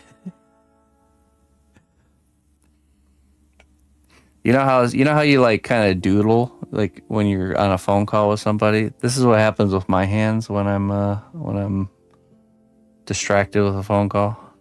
Like, oh hey, there's a boat here. Where'd that come from? Yeah, this is like I think a shoulder pad or a knee pad mold. It was a chest piece. We ended up going a different direction with the that chest piece. So here's some little skulls, little skull molds. This is one I needed a bunch of, so I molded it and then molded it 5 more times and then combined it into one like big mold. Here is a mouse guard hand that was too big. A spear. Tip of a spear. It is, that was 40K, yep. Oh, here's my dreadlock making tool. Here's another 40K piece I didn't use. Sometimes I make Greeblies and I just didn't work into the design, so I just hang on to them.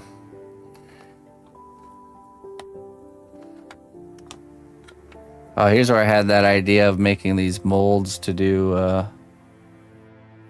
like different grates. You know, like what is this one? What is that one for? That's a big like oh, it was plates. That's right, I made plates. That's a plate mold. That could be used for a shield though. Definitely. There's a Lalafell hand. That was too big. You can see a common theme of things being too big. Oh, this is the other part of the plate mold. So the idea here is you put the sheet of clay in there, and then you smush this down to create the plate. Oh, here's an orc grenade. Orcish grenade. Oh, there's the other Alarak hand with the missing finger. I think I used the finger for something else. Little cybernetic parts.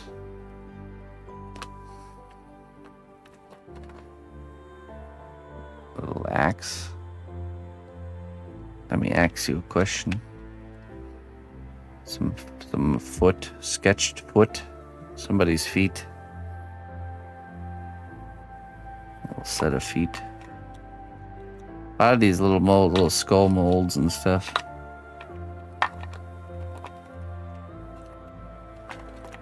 Some feathers.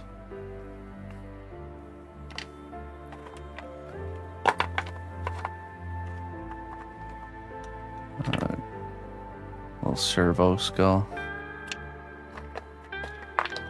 Oh, there's the finger. I guess I didn't use it. I think I was gonna use it, but then didn't. Little trumpet.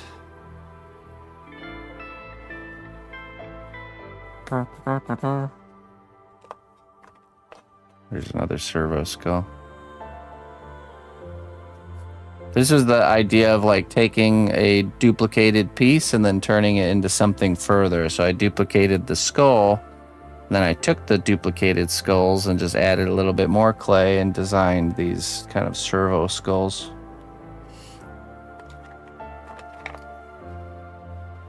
Oh look, that's another 40k item. Little badge. Oh, there's a tiny cnot doubloon in here. Look at that. Tiny cnotbusch doubloon. Some, what are those called? Crustaceans. Oh, hey, look, that one has clay in it. What's in there?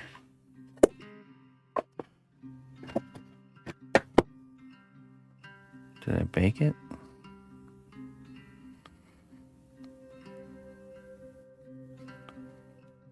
Ah, yeah, that's a nice one. These ones are really useful. These little fancy armor rivets. Barnacles, yeah.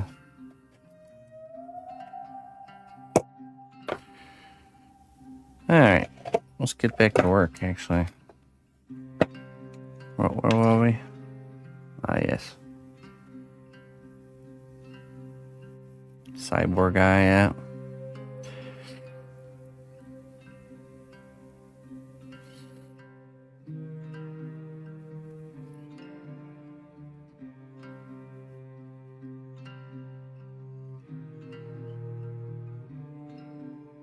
Close the windows. Storm is coming. Already passed by us. Man, we got so much water on the ground right now. It's crazy. I was able to plant some little bit of planting before the storm hit.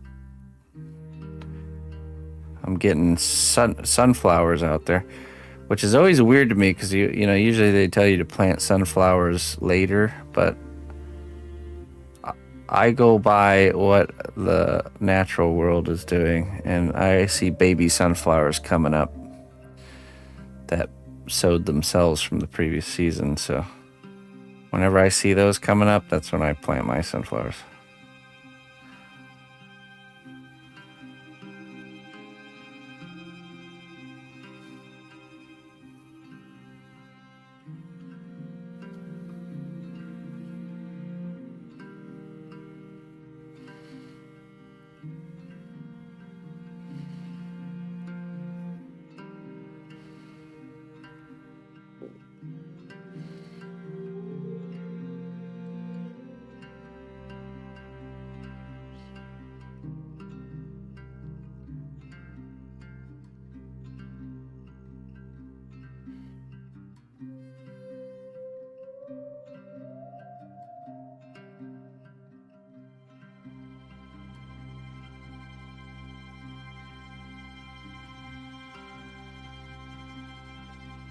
Yeah, the plants are much smarter than me at knowing when to come up out of the ground. So,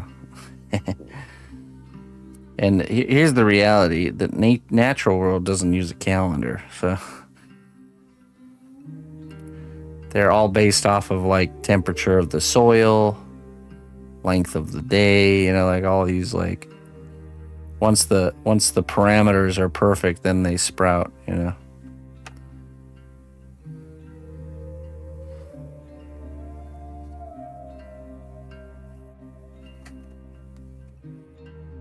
You could almost, I've been trying to do this where when I'm planting certain things, I look around at what the natural ecosystem's doing, and like, you know, blooming flowers are a really good timer in telling you when to do certain things in the garden. So like, you know, usually as soon as I see, you know how at the beginning of the season there's like this big flush of dandelions, like right at the beginning, where it's just dandelions everywhere all of a sudden one day. That's like the first dandelion flush. Once that happens, I know at that point I'm clear to plant everything, even like the hot weather stuff, you know. So my neighbor has I don't know, are they tulips? I think they might be tulips. Tulips? Yeah, they're tulips. As soon as I see the tulips are coming up out of the ground, I know I can do all my cold weather stuff. But as soon as the tulips are fully grown and starting to produce a flower head, then I can do everything else. So it's like my timer. Don't need to look at the calendar. You just look at what the plants and bugs are doing.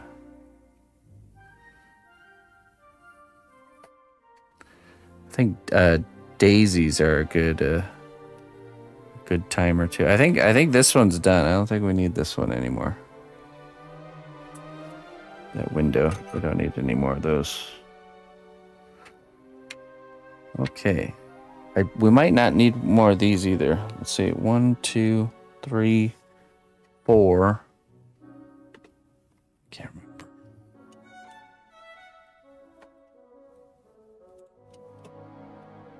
Oh, man. I think I'll try and shoot a garden update video this weekend, or maybe even just do a quick little stream garden tour.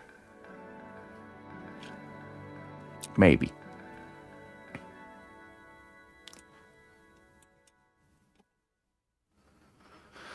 Okay, 1, 2, a 3, and a 4. 4 windows. 1, 2, 3, 4. Okay, yeah, so there's 4 of those. Wait, no, there's only 3. Oh yeah, okay, we do need one more then, okay. One more of those.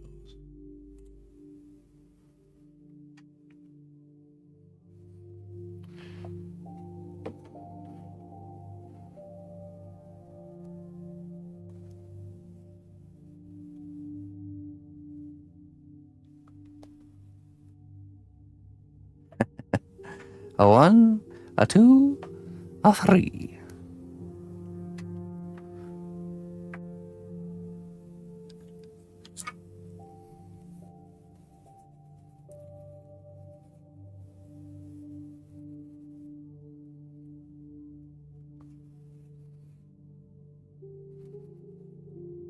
Did you guys so we used to go when I was younger, we'd ride our bikes everywhere, and one of the common spots was to ride down to the local 7-Eleven. And our 7-Eleven had this guy named Jack. He was the owner operator of the 7-Eleven, really cool guy. And he did this thing, I don't know if you guys did this, where if you got the wrapper had like a print with like all these different stuff on the print. If you got the Native American pointing the bow and arrow at the star, if you got the star, you would be able to get a free sucker or like a free Tootsie Pop. That was the best, man. Like, oh yeah, man, I got one.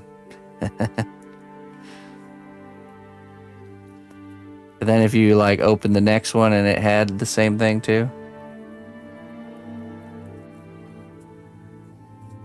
just keep them rolling.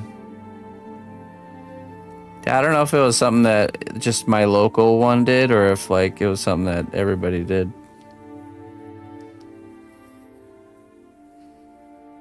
Man, I used to love that. Going on this big, long, epic, for, you know, when you're a kid, this big, long, epic trip over to 7-Eleven with all your buddies. See, that's what seems crazy to me. You know, you definitely don't see, at least where I'm from, like gangs of kids roaming around on bikes. That used to always be the thing. Especially not going like driving into town and going to a store.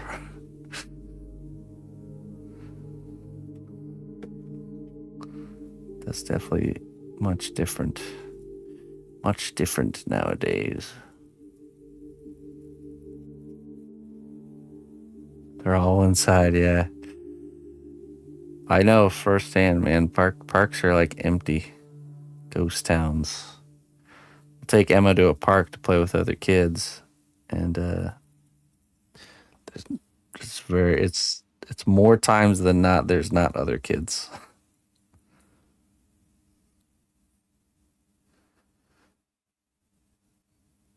Oh yeah, Corvic's got the scooter kids.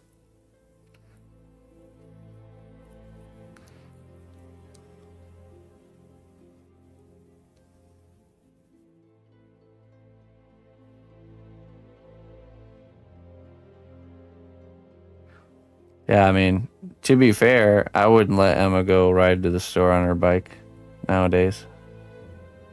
Even with a group of friends.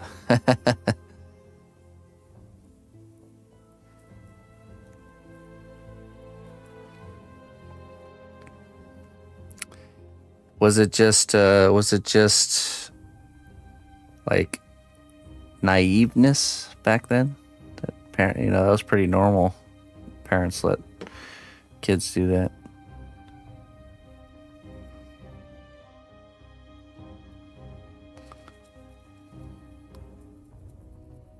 Just like living in little bubbles, not really aware of what's going on in the world out there.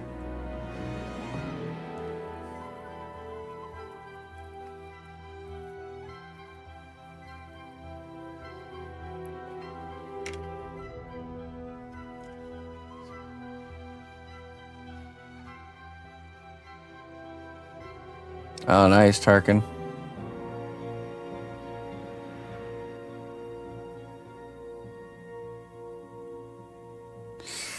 Yeah, I think so too. I think so too, Scorch.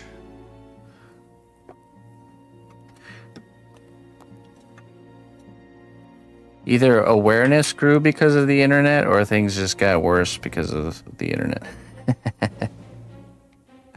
Maybe a bit of both. I always think about that the internet was definitely the turning point between the world, the like 90s, 80s, 90s world and this world we're in now. Definitely was the internet.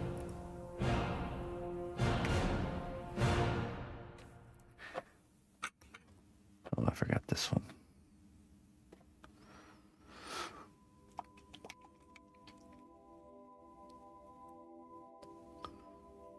Wagon sales door to door with the Cub Scouts for popcorn, yeah.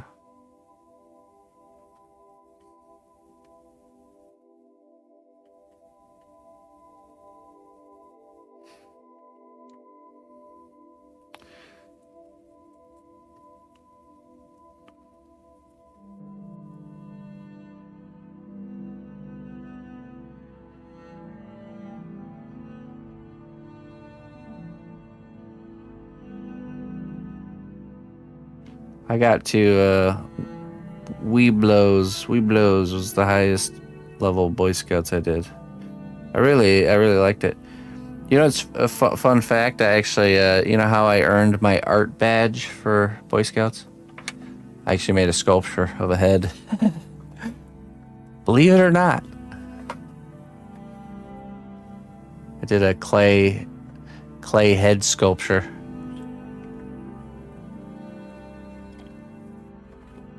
Been doing the same trick my whole life, just making troll heads. Troll heading my way out of every situation. Speaking of which, tomorrow, ladies and gentlemen, Troll Head Day. They come in a nice fancy box. They're all signed and numbered. It's a commissioned head of your choosing. Can be any sort of character that you can think of. Could be made up, an existing character, a likeness, no limits. As long as it's something I can fit in the form of a head, then I will make it. So, that happens at 11 a.m. Central Time tomorrow morning. And there's only 4 spots, so you want to make sure you're there. So, it's kind of first come, first serve. 11 a.m. Central Time, the shop opens, and yeah. They cost $75 for a painted head. And yeah, you can get whatever you want. They make great gifts, or just build your own collection of various characters from your past. Or come up with random prompts and make me have to creatively figure it out.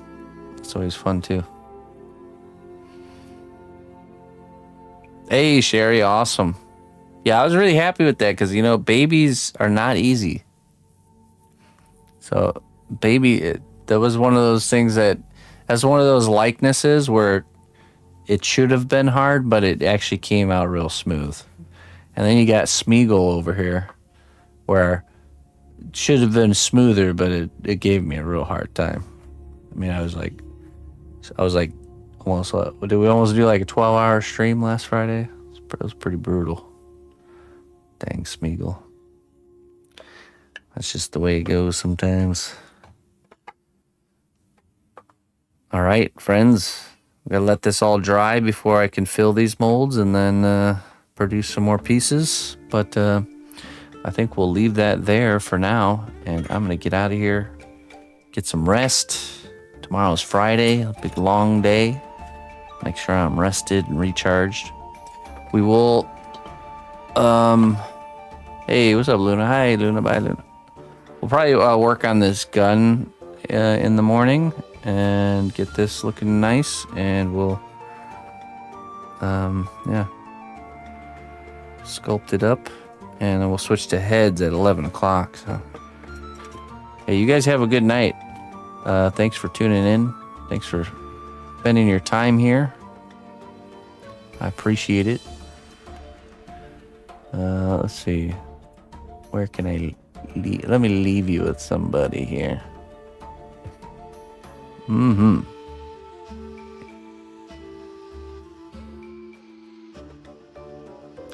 Let's see. What do we got? Do I send to Australia? Yeah, we can send it anywhere. Just know the $75 doesn't include shipping. The shipping's separate. I'm not sure what postage to Australia would be. Probably around the $20 range, $18, $20, somewhere in there. That's just a guess off the top of my head, but also we're willing to hang on to them if you're planning on getting more, and you can just kind of bundle them into one shipment. So that's always an option. You know what? Let's go check out Mr. Brock. Mr. Brock Brush Studios doing some airbrushing.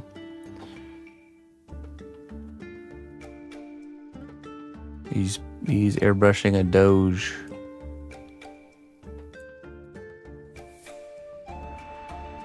Let's go see Mr. Brock. Have you done Follow Me Eyes? Nope, but I'm open to do anything. You can be specific in your requests, and I will try to accomplish what you're asking for. So let's see. There's no challenge I fear doing.